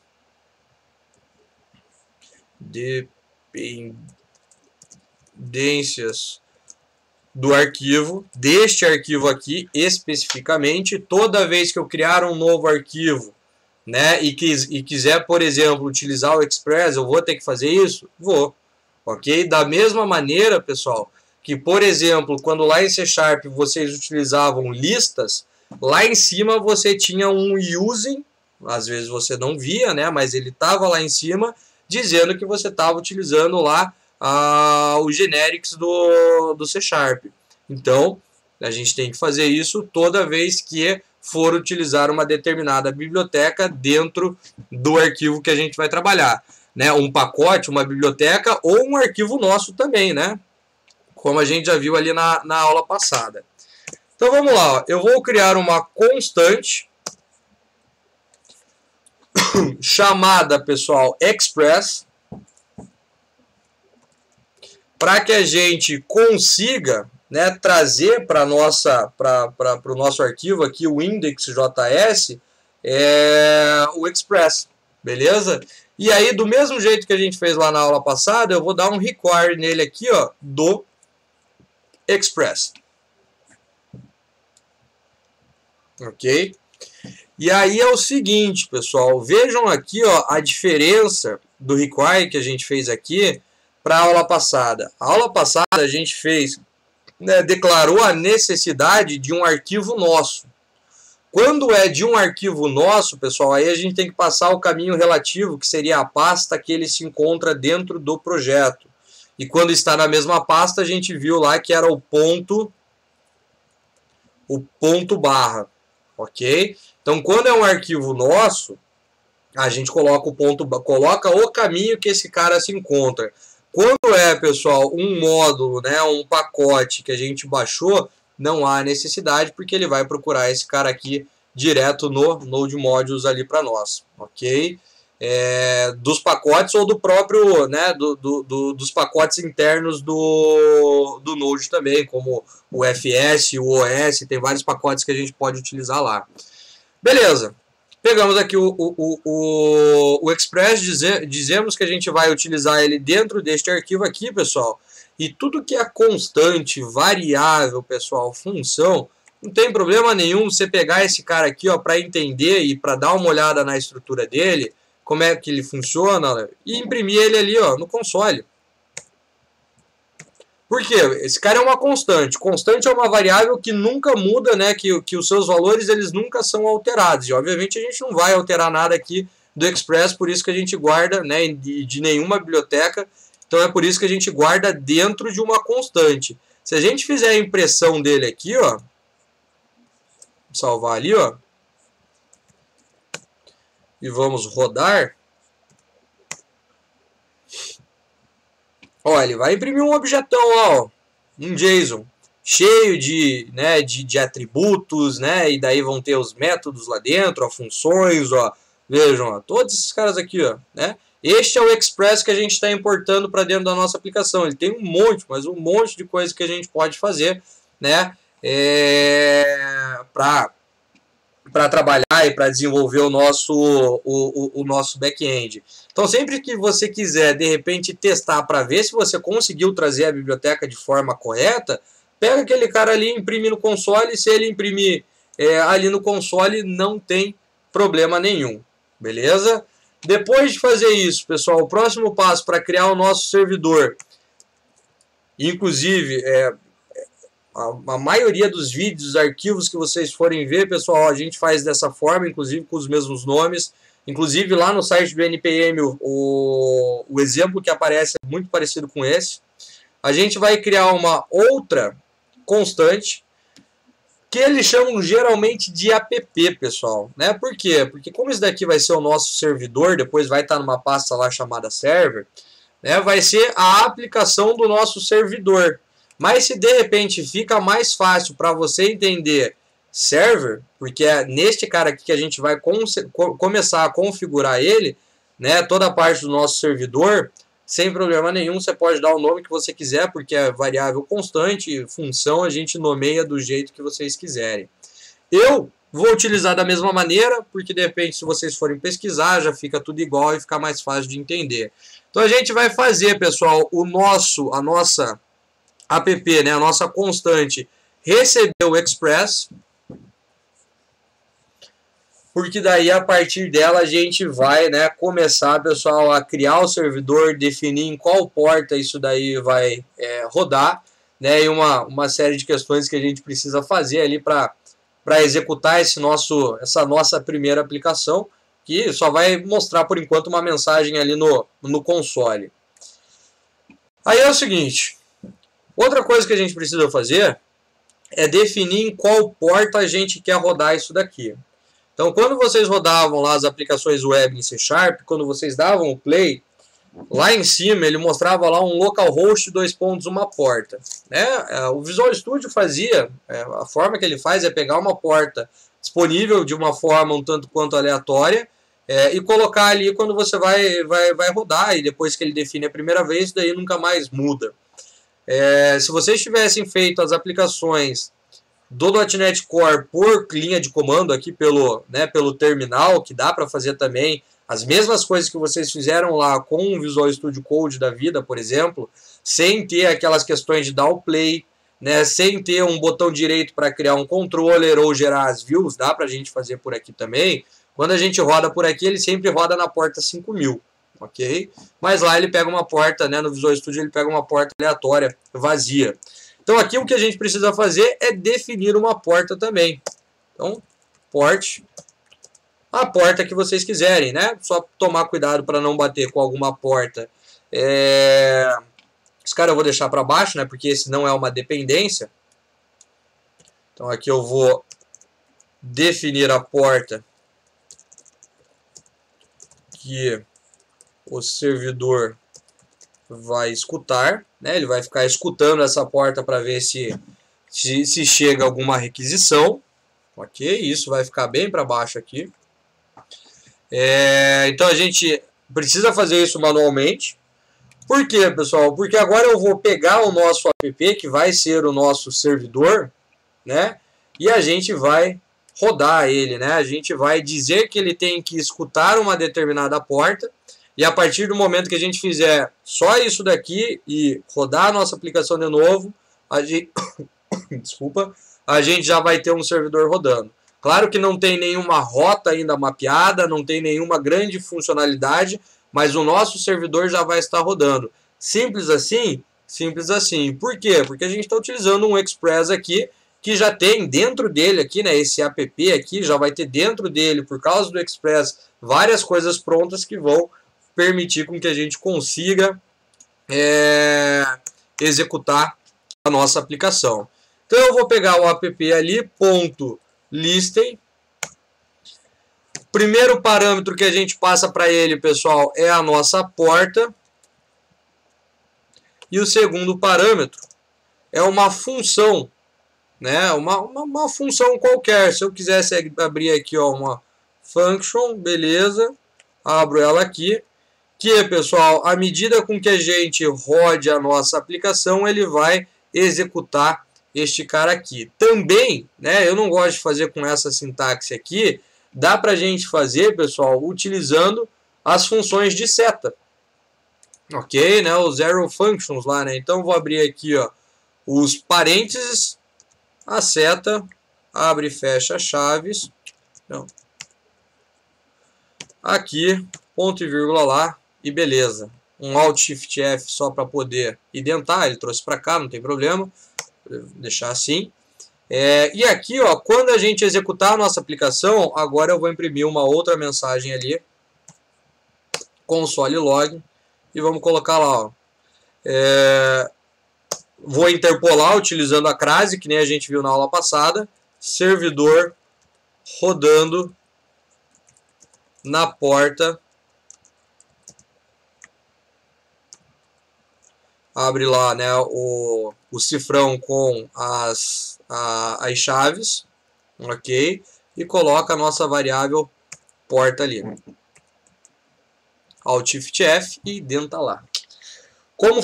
Pessoal, lembra lá, né, pessoal? Tomem muito cuidado pela questão de eu estar utilizando aquela fonte que faz as ligações para mim. Então aqui é o igual e o maior, né? O igual maior como se fosse aqui, ó. Igual maior, isso daqui, beleza? Então, como eu estou utilizando a fonte aqui que vai fazendo um monte de firula, né? Ela vai fazendo essas ligações, mas é a mesma coisa. A seta é exatamente isso, é o igual e o tracinho. O tracinho não, né? O maior. O Firecode, isso. O Firecode junto com aquelas opções ali que a gente tem ali para setar, que ela faz as ligações. Depois, se vocês precisarem, eu passo aqui de novo para vocês. Mas na aula passada, lá gravada, tem, né, pessoal? Se quiserem dar uma olhada, tem lá também. Fizemos isso, feito, e agora a gente vai rodar a nossa aplicação de novo. Ok? Vai rodar a nossa aplicação. E aí já vai testar. Se rodar aqui, né, mostrar a mensagem, vai lá no servidor não, desculpa, vai lá no navegador, dá um localhost 2 pontos à porta, 1, 2, 3, 4, e vê se aparece alguma coisa. Então eu vou dar um clear aqui. Daí eu vou obviamente deixar um tempinho para vocês também conseguirem rodar. Node index.js. Ó, rodando o servidor, né? Servidor rodando na porta 1, 2, 3, 4. Puxei o outro Chrome para cá, estou fazendo os negócios. Vamos rodar aqui, ó, localhost 1, 2, 3, 4. Tá lá, ó. Já está rodando. Ah, professor, mas deu um erro. Claro, não temos nada ainda, né? Então, não tem nada também o que ser exibido, mas ele já está mostrando aqui para nós, ó, pessoal, uma mensagem que seria diferente de que se o nosso servidor não estivesse rodando, né, não estivesse ali funcionando. E para criar um servidor, pessoal, com o Express é simples assim, fácil assim, né? Claro que a gente vai fazer mais coisa, mas é bem tranquilo de a gente começar a desenvolver com o Express. Deixa eu só fazer um comentário aqui. Então aqui a gente está configurando o servidor para escutar a porta definida. E aí a gente deixa esses caras, pessoal, aqui para baixo, né? Aqui para baixo porque tudo que a gente for programar aqui agora, no meio aqui entre o Express e isso daqui, vão ser as nossas rotas, né? Quando o cara digitar lá uma determinada URL, para onde vai, o que vai fazer e uma série de questões. Ok? Então vou deixar 2 minutinhos aqui para quem precisar pegar essa questão. E daí feito isso, pessoal, eu vou mandar este projeto lá já para o nosso repositório. Ok? Vamos criar um git ignore, né? Vamos mandar para lá e todas as questões. Você já conhece um pouquinho, então vou fazer mais rápido. Mas para que a gente já tenha esse código lá e para quem for pegando também as questões do git, já vê como é que faz para a gente mandar as informações lá para um repositório remoto.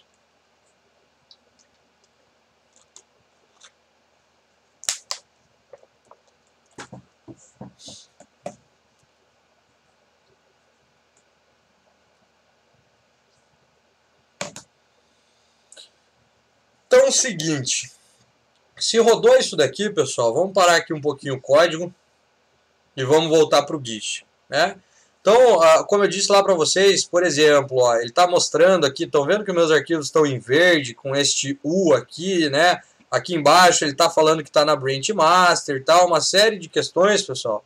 E tudo isso daqui o Visual Studio Code consegue exibir para nós com base neste cara, né, que está aqui. Então sempre tome muito cuidado com essa pasta, que é por ali que todo o Git vai armazenando as informações e depois os editores ou aquilo que a gente estiver utilizando vão lendo aquilo que está ali, ok? O que a gente vai fazer, pessoal? Mandar já esse projeto lá para o repositório. Pergunta é, olhando para este repositório, né, para isso daqui que a gente desenvolveu, se a gente fosse mandar isso para o repositório, que é o que a gente vai fazer agora, o que é que a gente o que é que a gente não precisaria mandar, pessoal? O que vocês acham que a gente deveria ignorar das coisas que serão mandadas para lá?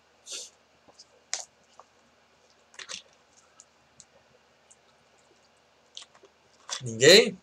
Pessoal, o que acontece? Como eu disse lá para vocês. Então vamos esperar. Isso, os pacotes, né? Então os pacotes a gente não precisa mandar, né? Tem mais coisas depois que a gente também não vai precisar mandar, mas a princípio aqui a gente tem esse Node Modules aqui, que se a gente fizer, né, mandar as coisas lá para o repositório remoto, isso daí também vai. Beleza, então a gente tem que ignorar isso daí. Como é que a gente faz isso? Criando, pessoal, um arquivo .git ignore, para que ele, obviamente, ignore algumas coisas, pessoal, e não mande essas informações para lá. Diga. Depois para dar um clone no repositório, para instalar os pacotes, tá? A instalação padrão igual você fez no começo? Ou precisaria fazer, sei lá, atualizar alguma coisa? Não, eu vou chegar lá, mas ó, é uma questão muito importante, né? Eu mandei para lá e não mandei com os meus módulos, né? Com os pacotes. Como é que quando eu pego este projeto, como é que eu faço para trazer esses pacotes? Porque obviamente que eles vão precisar, né? Se você pegar a sua aplicação, né, aqui e mandar rodar e não tem o Node Modules aqui, não vai rodar. Ele vai falar aqui embaixo, ó, não estou encontrando alguém. Simples assim. Como é que a gente faz isso? Instalo um por um, venho aqui, ó, no packages, não nesse, no packages.json, olho aqui e instalo? Não, você não precisa fazer isso, ok? A única coisa aqui, ó, pessoal, meu servidor está rodando, então sempre que o servidor estiver rodando, se quer parar, ele dá um Ctrl+C, ok? Ele vai, Ctrl+C ele para qualquer execução dentro de um terminal, beleza? Então é o seguinte, quando você fizer o clone da sua aplicação, né, da aplicação lá, né, e você precisa instalar os pacotes, a única coisa que você faz é um npm install. E não precisa definir, pessoal, o pacote ou os pacotes. Aí o que esse cara aqui vai fazer? Vai ler o seu arquivo .json, vai ver quais são as dependências que nós temos e ele vai fazer toda essa instalação.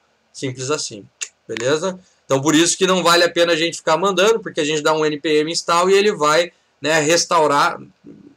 Seria uma restauração, né, porque aquele projeto já tinha, mas ele vai trazer os pacotes para dentro da sua máquina também, beleza? Então é o seguinte, pessoal, o gitignore ele é simplesmente muito bom para ignorar, né, os arquivos que a gente quer. E existem, pessoal, diversas formas da gente ignorar arquivos, pastas, extensões, arquivos que começam com, sei lá, um nome, que terminam com um nome, coisas assim, né? Eu gosto, pessoal, para não precisar ficar fazendo isso na mão. Claro que aqui ainda está simples. Aqui era só a gente colocar aqui um node modules. Desta forma aqui ele já vai ignorar essa pasta, ok? Mas, pessoal, se vocês procurarem lá no Google, tem um cara que eu gosto bastante quando eu vou criar os meus projetos pela primeira vez e vou criar o gitignore. Se vocês procurarem ali, né, gitignore template, vai aparecer um site aqui, ó, pessoal, um pouquinho mais para baixo. Ó. O site da TopTal, ele não, obviamente, não é só para isso, né, mas ele tem um criador de gitignore aqui de uma forma bem legal, que eu gosto bastante, né, acho inclusive melhor do que aquela que tem ali no site do Git, ok? Então, gitignore.io, não, mas aqui não é o site, né, aqui é só a descrição. Mas eu copio aqui e jogo ali no chat também. Ok? Por que eu gosto desse cara, pessoal? Porque dificilmente quando a gente cria um projeto, a gente está criando um projeto só daquela tecnologia ou um repositório só daquela tecnologia. Então aqui esse cara já tem uma série de templates prontos. Ok? Então, por exemplo, quero criar um gitignore lá do ASP.NET Core. Se eu mandar criar aqui, ó, pessoal, olha lá, ó. Já está pronto, com um monte de coisa que já, né, o pessoal já sabe que tem que ser ignorada, que pode ser criada e às vezes a gente acaba esquecendo. Então não tem por que a gente fazer isso na mão. Professor, mas isso lá no Git a gente também consegue fazer. Mas aqui eu tenho então a possibilidade, ó, de criar um gitignore do Node e criar um gitignore do Angular junto. E aí ele já vai criar esse cara para mim. E daí junto eu tenho um React. Beleza, daí você dá um Enter lá e ele vai também adicionar neste mesmo arquivo, pessoal, todas as exclusões que são necessárias. Então por isso que eu gosto de utilizar essa ferramentazinha aqui, mas a princípio era só a gente colocar o Node Modules lá e ele já iria ignorar este cara para nós, ok? Se quiserem utilizar, beleza, se não quiserem também não tem problema, é só uma ferramenta a mais. Eu vou mandar criar aqui, ó, já do Node e do Angular, para depois eu não precisar ficar fazendo isso toda hora, né? E quando chegar lá no Angular, pegar só a parte do Angular e trazer. Então eu vou mandar criar. E aí, pessoal, aqui, ó, é só dar um Ctrl A para pegar tudo isso daqui e cola aqui, ó, no nosso gitignore, para que ele, né, ignore todos esses caras aqui, né? Tem algumas coisas que, inclusive, eu nem sabia que precisavam ser ignoradas, né? Ou algumas coisas que eu nunca gerei, na verdade. Mas, né, se for gerado, não tem problema nenhum. Ele vai simplesmente ignorar, ok? O Node Modules ali tem que ter a barra, né? Para indicar que é uma pasta, né? Mas eu acho mais fácil criar aqui do que ficar fazendo na mão, pessoal. Do jeito que vocês quiserem fazer, sem problema nenhum. Beleza. Salva. Não esquece só de salvar esse cara. Porque é isso, por enquanto, que eu vou mandar para lá. Não terminamos aqui ainda, temos, né, meia hora ainda de aula, mas eu já vou criar um repositório com isso daqui, que vai ser o nosso servidor. Vou criar um commit lá da criação do servidor da nossa aplicação. O que vai ser mandado para lá? O index.js, package.json e o packagelock.json. Esses caras serão mandados para lá, né? O gitignore, obviamente, não vai. o git ignore na verdade vai, né? Porque quando a gente baixa ele também fica ali no nosso repositório para quando mandar de novo ignorar. O que não vai é o node modules, né? E não vai o ponto .git que está lá na nossa pasta, né? Então a gente vai ter aqui este cara sendo ignorado, este por padrão, esse nunca foi mesmo, e este cara aqui. O resto é para ir para lá. Beleza, como é que a gente faz isso? Primeiro, pessoal, aquela hora eu dei o init e parei por aqui, ó, né? Daí só abri o Visual Studio Code e parei por aqui.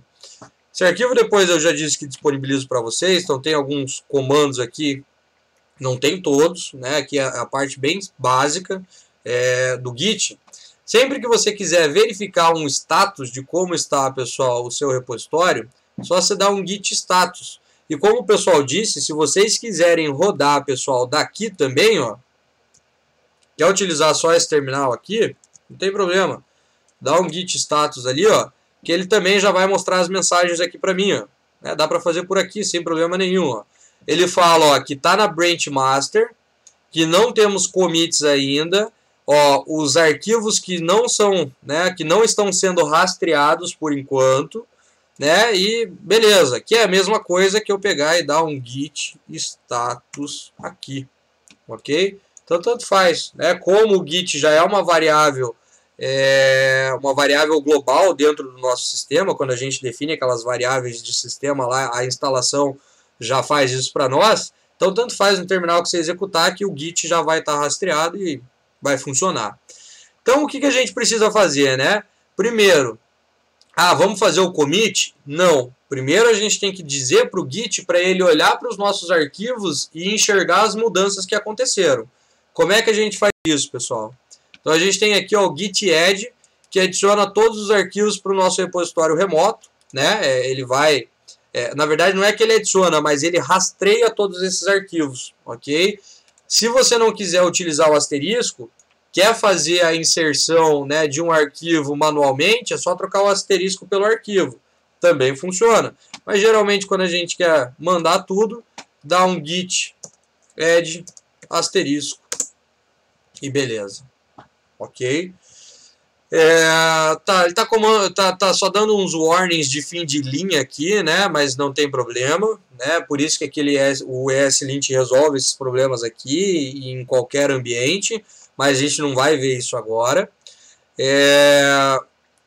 Então, agora se eu der um git status novamente, né, aí ele fala, ó, quem vai para lá, ó, vai o index, o package lock e o package.json, ok? O git ignore não vai? Eu não lembro se ele leva para lá o ponto .git ignore agora. Eu já fiz isso um monte de vezes, nunca prestei atenção, mas não vai não. Ele só fica na máquina, se eu não me engano. Mas depois eu já dou uma olhada. Tem um monte de repositório lá e nunca prestei atenção. O meu foi... eu acho que ele, por padrão ele vai, né? Deixa eu ver. Eu nem li a mensagem. Ele vai mandar, tá dizendo que vai mandar, né?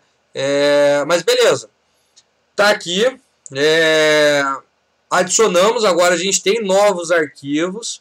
E aí, pessoal, agora sim vem a parte do commit. Git commit -m para que a gente possa criar a mensagem. Ok? Então vou pegar aqui só para não precisar reescrever. No Git Bash não tem Ctrl V, então tem o Shift Insert. Ó, e aqui eu vou fazer, né, a descrição. Então aqui a criação do servidor. Não tem muita coisa, mas a gente criou um servidor. Beleza, criamos o servidor, né? Daí ele falou ali para mim, né, os arquivos que estão indo.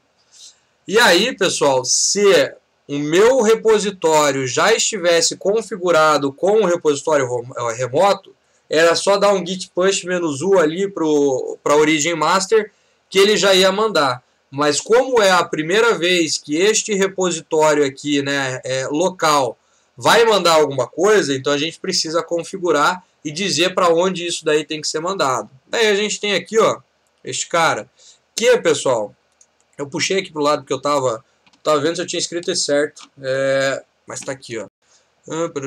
Aqui, ó, que tá tudo aqui, né? Quando a gente cria um servidor, né? Quando a gente cria um repositório remoto, todos os comandos que a gente precisa estão basicamente aqui também, aqueles mesmos caras que eu tenho lá, ele tem aqui, ó.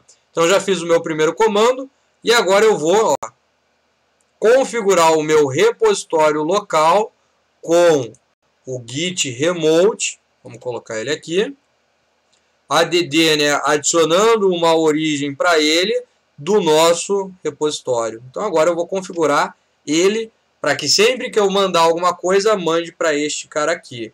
Quando eu der o Enter, vai ter mandado? Não, só está configurado, né? E daí depois com o push a gente faz o envio, ó. Beleza. E aí o push, né? Este sim, pessoal, vai enviar. Deixa eu tirar esse dólar aqui, eu sempre esqueço. O git push, pessoal, vai enviar e tomar sempre o devido cuidado que o primeiro commit, pessoal, tem que ser enviado sempre, pessoal, para o master, que é onde vai começar o seu projeto. Tem que começar da raiz dele. Depois, se você vai abrir ramificações, né, para fazer o desenvolvimento de features, depois fazer o merge lá, né, e unir tudo isso, ok. Mas o primeiro commit, pessoal, sempre tem que ser lá. Então, git push -u origin master. E ele vai mandar o nosso projeto para lá. A única questão aí, pessoal, que de repente deve ter aparecido para vocês antes, é que, né, o meu git bash já está configurado com a minha conta. Se é a primeira vez que você está executando, ele vai abrir uma telinha de login, de autenticação para você enviar.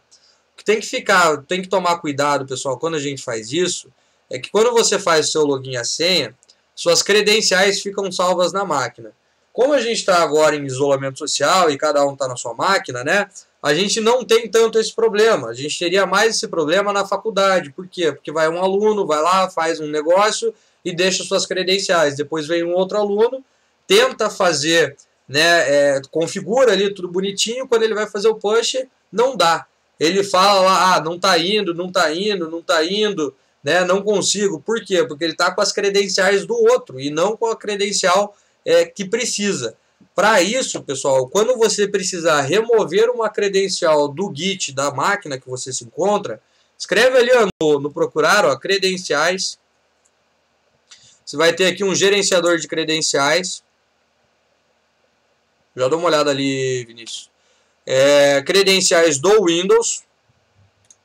Beleza. E aqui você vai ter, ó, credenciais do Git. E você simplesmente remove ela. Removeu, quando você der um push novamente, como não tem nenhuma credencial salva no computador, ele vai pedir novamente o login e senha e daí vai continuar lá, beleza? Se a gente olhar o repositório agora,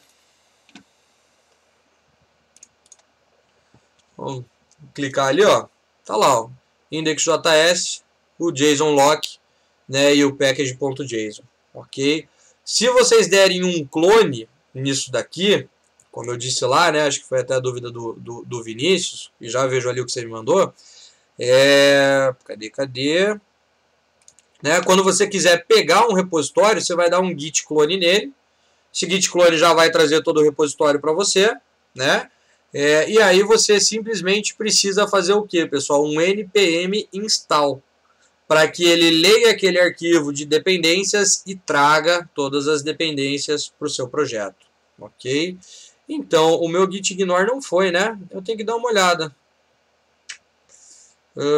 Eu não sei se ele fica escondido, nunca prestei atenção nisso. Mas aqui, ó, já dá inclusive para a gente mostrar aqui, né? Deixa eu abrir uma nova pasta. Aqui. O git ignore também não está ignorado naquele arquivozinho lá? Aí só fica na... é uma boa questão, né? Porque eu também não olhei.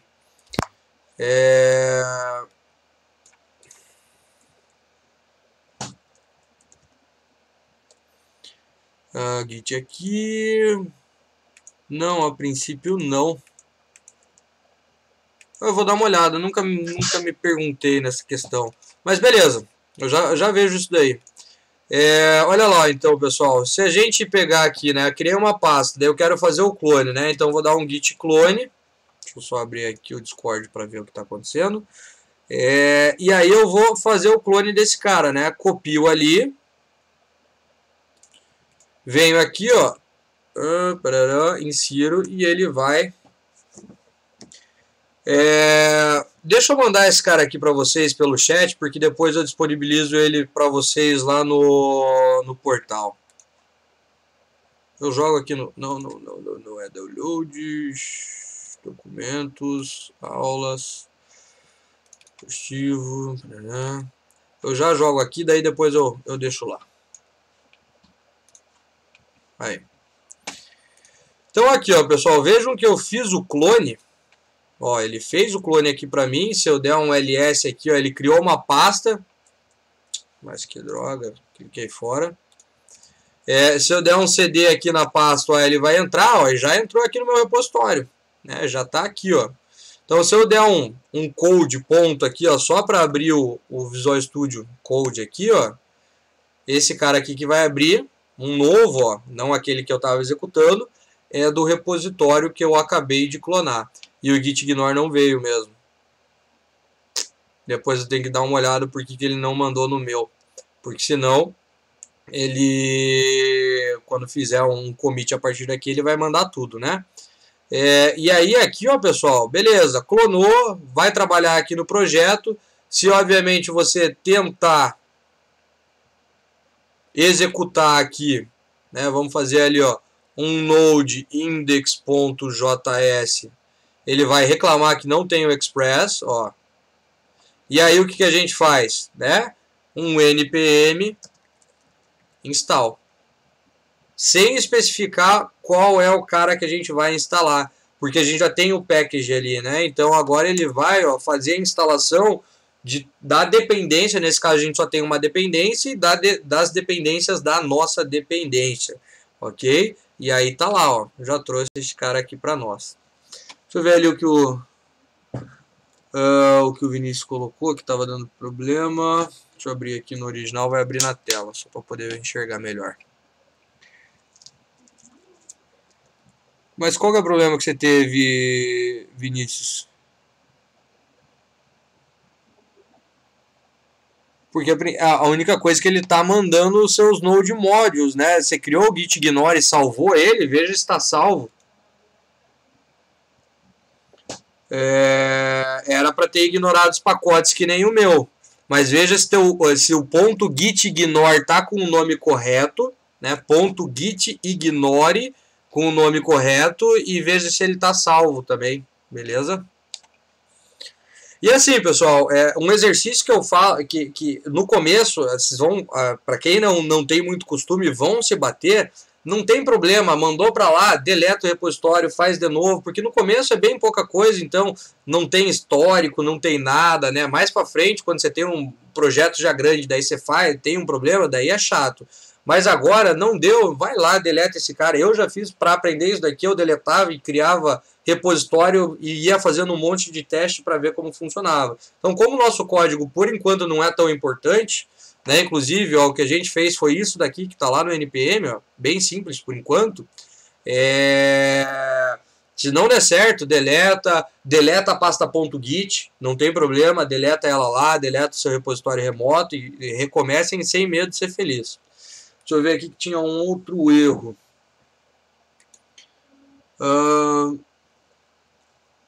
O que ele está falando... Deixa eu só ver quem que mandou aqui.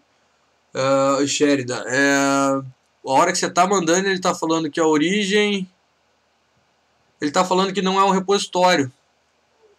Ele está falando que não consegue ler o repositório remoto. Cara, a hora que você fez o git aqui, ó, da configuração do remoto, vê se você passou o nome do seu repositório de forma correta. Porque eu acho que é isso que ele não está conseguindo entender. Ok? Então, eu vou dar uma olhada nessa questão do gitignore, porque eu quero que ele... eu acho que eu já sei. Eu acho que eu não marquei eu deixei desmarcada a opção do gitignore e ele não manda para cá. Eu depois dou uma olhada por que não foi e já trago a solução na próxima aula, porque não foi alguma desatenção minha, porque não era para ele não ter mandado. Eu vejo o que passou aqui, depois eu vejo, pessoal, e só para a gente não perder tempo nisso, porque só temos 20 minutos de aula, Mas algum errinho bobo meu aqui que não mandou o git ignore para lá. Eu quero que ele mande também. E aí, pessoal, uma outra questão só para a gente fechar essa parte do git, que é o seguinte. Se vocês forem trabalhar em grupo, este comando é sempre muito importante, o git pull. Por quê, né? Porque vamos imaginar que você estava desenvolvendo, beleza, escreveu todo o seu código, fez um commit, mandou para lá e foi dormir. Legal. Aí de madrugada um colega seu pegou o repositório, trabalhou em cima, fez mudanças, fez o commit e mandou para lá, né? Quando você acordou de manhã, você vai querer trabalhar. Só que, pessoal, há mudanças, né? Vão ter mudanças no projeto, ok? Então, sempre que vocês forem trabalhar em conjunto e for abrir um projeto e sabe, de repente, ou até nem sabe que alguém mexeu naquilo que está lá, você sempre tem que ter o cuidado. Deixa eu só fechar aqui esse daqui, que era só do exemplo. Você sempre tem que ter o cuidado, pessoal, de dar um git pull antes de começar a trabalhar. Por quê? Porque o git pull, se tiver modificações do que você tem na sua máquina para o que está lá no repositório, ele vai atualizar, ok? Então, o git pull, aqui ele está falando que já está tudo atualizado, né? Mas ele vai, então, trazer essas informações de lá, ok? Que o Nery disse ali, uma dúvida. Depois de eu der o push no repositório, vai aparecer a data e hora do que eu dei o push, do commit ou do push? Aqui, ó. Vai aparecer a data e hora do commit. Porque veja o seguinte, cadê aqui, ó? Porque cada commit, ó, ele vai ter, ó, uma data e uma hora, ó, commitada 13 minutos atrás. Então é do commit, ok? Se bem que... É uma boa pergunta, porque eu nunca prestei atenção nisso. Eu posso fazer um teste, mas se foi há 13 minutos atrás, é do push. É do commit ou é do push? Aí, ó, uma boa pergunta, ninguém nunca se atentou para isso. Push é o final, porque o que acontece, né? Existe a possibilidade, pessoal, porque muitos me perguntam, né? Professor, toda vez que eu faço um commit, eu tenho que fazer um push? Não, você não precisa. Você pode fazer vários commits na sua aplicação e enviar isso de uma vez só. Geralmente a gente acaba fazendo um commit e acaba enviando, mas se você está trabalhando ali na sua máquina e quer disponibilizar o resultado de tudo isso só no final, e mesmo assim quer fazer vários pontos na sua programação, e os pontos que eu digo são os commits, e os commits enxerguem, pessoal, para quem joga como se fosse um checkpoint, né, você pode fazer vários deles, ok? E depois fazer um push apenas que ele envia todos de uma vez. Mas é uma boa pergunta, eu nunca me atentei se o que está aqui é a hora do push ou do commit. Eu também dou uma olhada. Mas daí tá lá, ok? Ó, e o pessoal... Tem gente que falou que é do commit, tem gente que falou que era do push, porque a gente pode ter vários commits e um só push, isso sim. O que faz sentido é ele guardar, obviamente, a hora do commit. Mas bem provavelmente, pessoal, tem a hora do push também. A gente dá uma olhada ali. E aí, pra gente fechar aqui, ó, pessoal, duas coisinhas ainda bem importantes. Mas com certeza ele deve ter a hora do push também, a hora do envio, né? Na verdade tem, porque aqui a gente consegue ver várias informações ali do que a gente vai enviando, mas deve ter a hora dos dois. Aí é o seguinte, pessoal, para a gente fechar aqui, né, como eu disse, a gente não vai começar o desenvolvimento do projeto, mas isso que a gente já vai ver, já vai dar uma boa base para a gente aí sim na aula que vem pensar em como este projeto vai ser desenvolvido. E aí vai ter um pequeno exercício que eu vou pedir para vocês, não para entregar, né? Não é para entregar, não vai valer nota, mas vai servir para a próxima aula. Que dado aquilo que eu falei do que vai ser o nosso projeto, né? Que vai ser um projeto de ciclos de pagamento, de entrada e saída, né? Basicamente de contas a pagar e contas a receber, eu quero que, pessoal, vocês façam de uma forma bem simples uma modelagem, né, do sistema, as classes de modelo que vocês acham que esse sistema vai ter. Ah, vai ter uma classe lá de contas a pagar, vai ter uma classe de contas a receber, mas será que só uma classe resolve? E quando for uma conta onde eu paguei várias vezes, uma conta no cartão de crédito? Então eu quero que vocês pensem, pessoal, depois eu vou trazer obviamente a solução e a gente vai fazer isso no decorrer da nossa disciplina, mas eu quero que vocês pensem em quais as classes vocês acham que haveria necessidade para que a gente conseguisse criar um sistema como esse. E aí a gente faz uma brincadeira aí na aula que vem para ver o que vocês criaram, né, o que vocês pensaram para o que a gente vai começar a desenvolver na aula de semana que vem. E aí é o seguinte, temos um servidor rodando, temos o Express dentro da nossa aplicação, mas por enquanto ela não faz absolutamente nada. Né? Eu parei de rodar aqui, acho que parei de rodar, mas a nossa aplicação não faz absolutamente nada. O que ela faz é dar um erro. Né? Quando a gente roda ali o node index.js, tá lá rodando na porta 1234. Vamos fechar tudo isso daqui que não precisa mais. Localhost 1234, e o que faz é acontecer um erro. Então o que a gente vai ver agora, pessoal, e é por onde a gente vai fechar aqui a aula de hoje, é como é que eu faço, né, para receber uma determinada requisição. Por quê? Porque, por exemplo, lá no projeto lá anterior que vocês desenvolveram, na disciplina anterior, o que vocês faziam? Vocês criavam um controller, este controller ele tinha uma action, e a action era o que recebia a requisição. Né? Então daí você colocava lá na URL o localhost 2 pontos a porta, barra o controller, barra action, ele chegava lá. Por quê, pessoal? Porque o ASP.NET Core trabalha dessa forma, aonde quando a gente tem um controller e dentro do controller você tem uma action, toda vez que você digita isso daí lá na URL, ele sabe que tem que bater em algum controller, em alguma action da sua aplicação. Mas você poderia lá no ASP.NET Core, por exemplo, configurar uma rota na mão? Pode. A gente às vezes acaba nem fazendo, eu não mostro nem isso em sala de aula, mas a gente pode lá no arquivo, no startup.cs, configurar as rotas. Dá para a gente configurar lá. Aqui, pessoal, não tem basicamente como a gente criar alguma coisa, né? Sei lá, quando eu digitar a URL ali, o domínio da nossa aplicação, o localhost 2 pontos a porta, né? Eu quero que vá para algum lugar. Não tem como não é que não tem como criar um controller, mas essa questão de achar o que tem que ser feito dentro da nossa aplicação não tem desta forma mágica que o ASP.NET Core fazia para nós. Aqui a gente tem que dizer, ó, que quando for uma requisição GET dessa URL, faça tal coisa. Ah, se vai para um controller, se vai para um repositório, se vai para qualquer lugar, beleza, a gente consegue fazer isso. Mas primeiro a gente tem que mapear essas rotas dentro da nossa aplicação.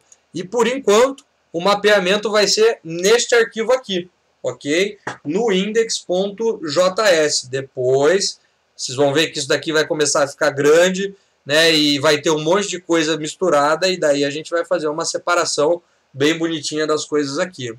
Então, como é que eu faço para mapear, né, uma ou várias rotas dentro da minha aplicação? Você vai pegar aqui o app, antes de escutar, aqui, né, isso daqui é o último comando deste arquivo.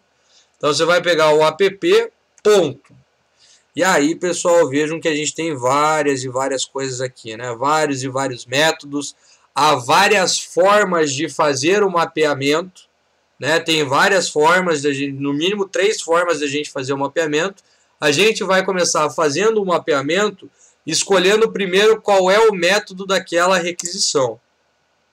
Primeiro, né, pessoal, que toda requisição que a gente faz quando clica lá num botão, quando a gente clica num link, quando a gente faz alguma coisa numa aplicação web, é feita uma requisição para o servidor, e essa requisição ela tem um cabeçalho, né? E dentro desse cabeçalho tem os verbos HTTP, que é o GET, o POST, o PUT, o DELETE, o PET e tudo mais, né? Geralmente, né, dá claro que a gente poderia fazer de uma outra forma, mas de uma de uma maneira padrão, utilizando a convenção correta, toda vez que a gente solicita uma página, que é clicar num link, digitar o URL lá em cima, né, ficar trocando entre páginas, a gente sempre utiliza, pessoal, o método GET. Por quê? Porque quem está clicando, está escrevendo lá na URL, está solicitando. Então ele vai pegar aquilo ali. Então ele vai fazer um GET para a nossa aplicação, né? Então toda vez que na nossa aplicação acontecer um GET, e aí a gente tem que passar aqui, ó, qual é o caminho, né? Qual é a rota que a gente vai configurar, neste caso a barra, para a gente fazer um primeiro teste. Ah, professor, o que é a barra? A barra é exatamente, pessoal, o nosso domínio, que é o localhost 2 pontos a porta. Se estivesse hospedado isso em algum servidor, seria o www.algumacoisa.com.alguma coisa, ok? Então é o domínio, a raiz do nosso projeto. Então toda vez que for solicitada alguma coisa na raiz do nosso projeto, o que a gente vai fazer, né? Então aqui a gente está colocando que é a raiz, assim como eu poderia colocar, ó, barra API, daí o cara deveria colocar barra API lá, ou barra produtos, ok? Mas a gente vai fazer bastante exemplo, bastante trabalho com isso daqui. Aí, pessoal, a gente tem que ter aqui, ó, né, uma função. Então, quando for feita uma requisição para a raiz do nosso projeto, a gente abre uma função, pode ser uma função de seta ou uma função tradicional, ok? Com function lá e tudo mais, que daí vai executar alguma coisa. Então, nesse caso aqui, ó, uma função de seta. Uma função de seta, abre chaves, fecha chaves, não esquece já do ponto e vírgula aqui embaixo. E, pessoal, esta função de seta tem que obrigatoriamente ter esses dois parâmetros, o rec e o res, ok? E ele pode ter mais um, que é o next. Eu achei que ia dar tempo de a gente ver isso hoje, não vai dar tempo, a gente vê na próxima aula. Então a gente vai ter o rec e o res. Inclusive eu achei que daria tempo de ver mais rotas, mas tranquilo. Pergunta, o que é o rec e o que é o res? Quem sabe me dizer?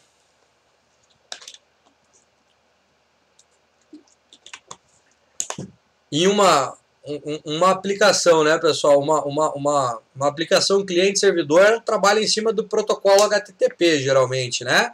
O protocolo HTTP é o protocolo que trabalha em cima de requisições, requests, né, e responses. Então, o que acontece? Quando o usuário for digitar ali a nossa página ou ele for clicar num link, ele faz a requisição.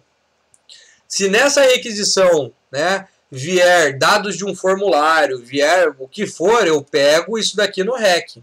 E o res vai servir para que a gente responda alguma coisa, que a gente mande uma resposta de volta para onde, né, da onde a gente recebeu essa requisição. Então, vejam que aqui o processo é um pouco mais manual do que a gente tinha, do que vocês tiveram na outra disciplina, mas a ideia é exatamente a mesma. Isso daqui seria uma action. Ah, professor, e como é que eu mando então uma resposta? Quando o cara acessar isso daqui, eu quero mandar uma resposta. Res.send. Há várias formas também de mandar respostas. A gente vai começar com essa daqui. Então eu vou mandar uma resposta. O importante é que, né, pessoal, depois a gente vai simular essas questões, mas toda requisição tem que, ao final de tudo que for feito, terminar com uma resposta. Se não, eu não mando um send aqui, né, o nosso navegador fica lá, ó, pesquisando, esperando, e nunca tem uma resposta. Então, é importante que toda requisição, ao final, tenha uma resposta. E aí, daquela forma tradicional, vamos criar aqui, ó, um H1. A gente vai devolver um HTML, que não vai ser completo, mas o navegador consegue se virar. Primeira aplicação com o Node.js barra H1, só para a gente ver lá mais bonitinho. E ponto e vírgula. Ok? Pessoal, isso daqui seria exatamente como aquelas actions que vocês criavam lá dentro do controller. Ah, professor, mas lá a gente retornava diferente. Tudo bem, tecnologias diferentes, mas, pessoal, lá também existe a possibilidade de, ao invés de chamar uma view, dar um return view lá, por exemplo, você mandar retornar uma string assim. Dá para fazer? Dá também, ok? E aí, beleza. Salvamos isso daqui para aqui o seu servidor. Não vai dar tempo de mostrar um outro cara que a gente vai ver lá na aula que veio, pessoal. Que daí a gente não precisa ficar parando o servidor e, né, iniciando ele toda hora, que é o Nodemon. É um outro pacote, mas esse é um pacote, é uma dependência só de desenvolvimento e não uma dependência de produção. Então paramos aqui na mão, executamos de novo. Vamos lá agora no nosso navegador, um Enter aqui, e primeira aplicação com o Node.js. Beleza? Pessoal, então a gente fecha o conteúdo aqui por hoje. A gente viu, né, por mais que o tempo seja um pouco mais reduzido hoje, eu acho que vai ser bem interessante isso daí que a gente vai continuar, né, na sequência da aula, que é a live. Mas já deu para ver bastante coisa aqui, bastante coisa interessante. Iniciamos o servidor, criamos o projeto, trabalhamos com o Git.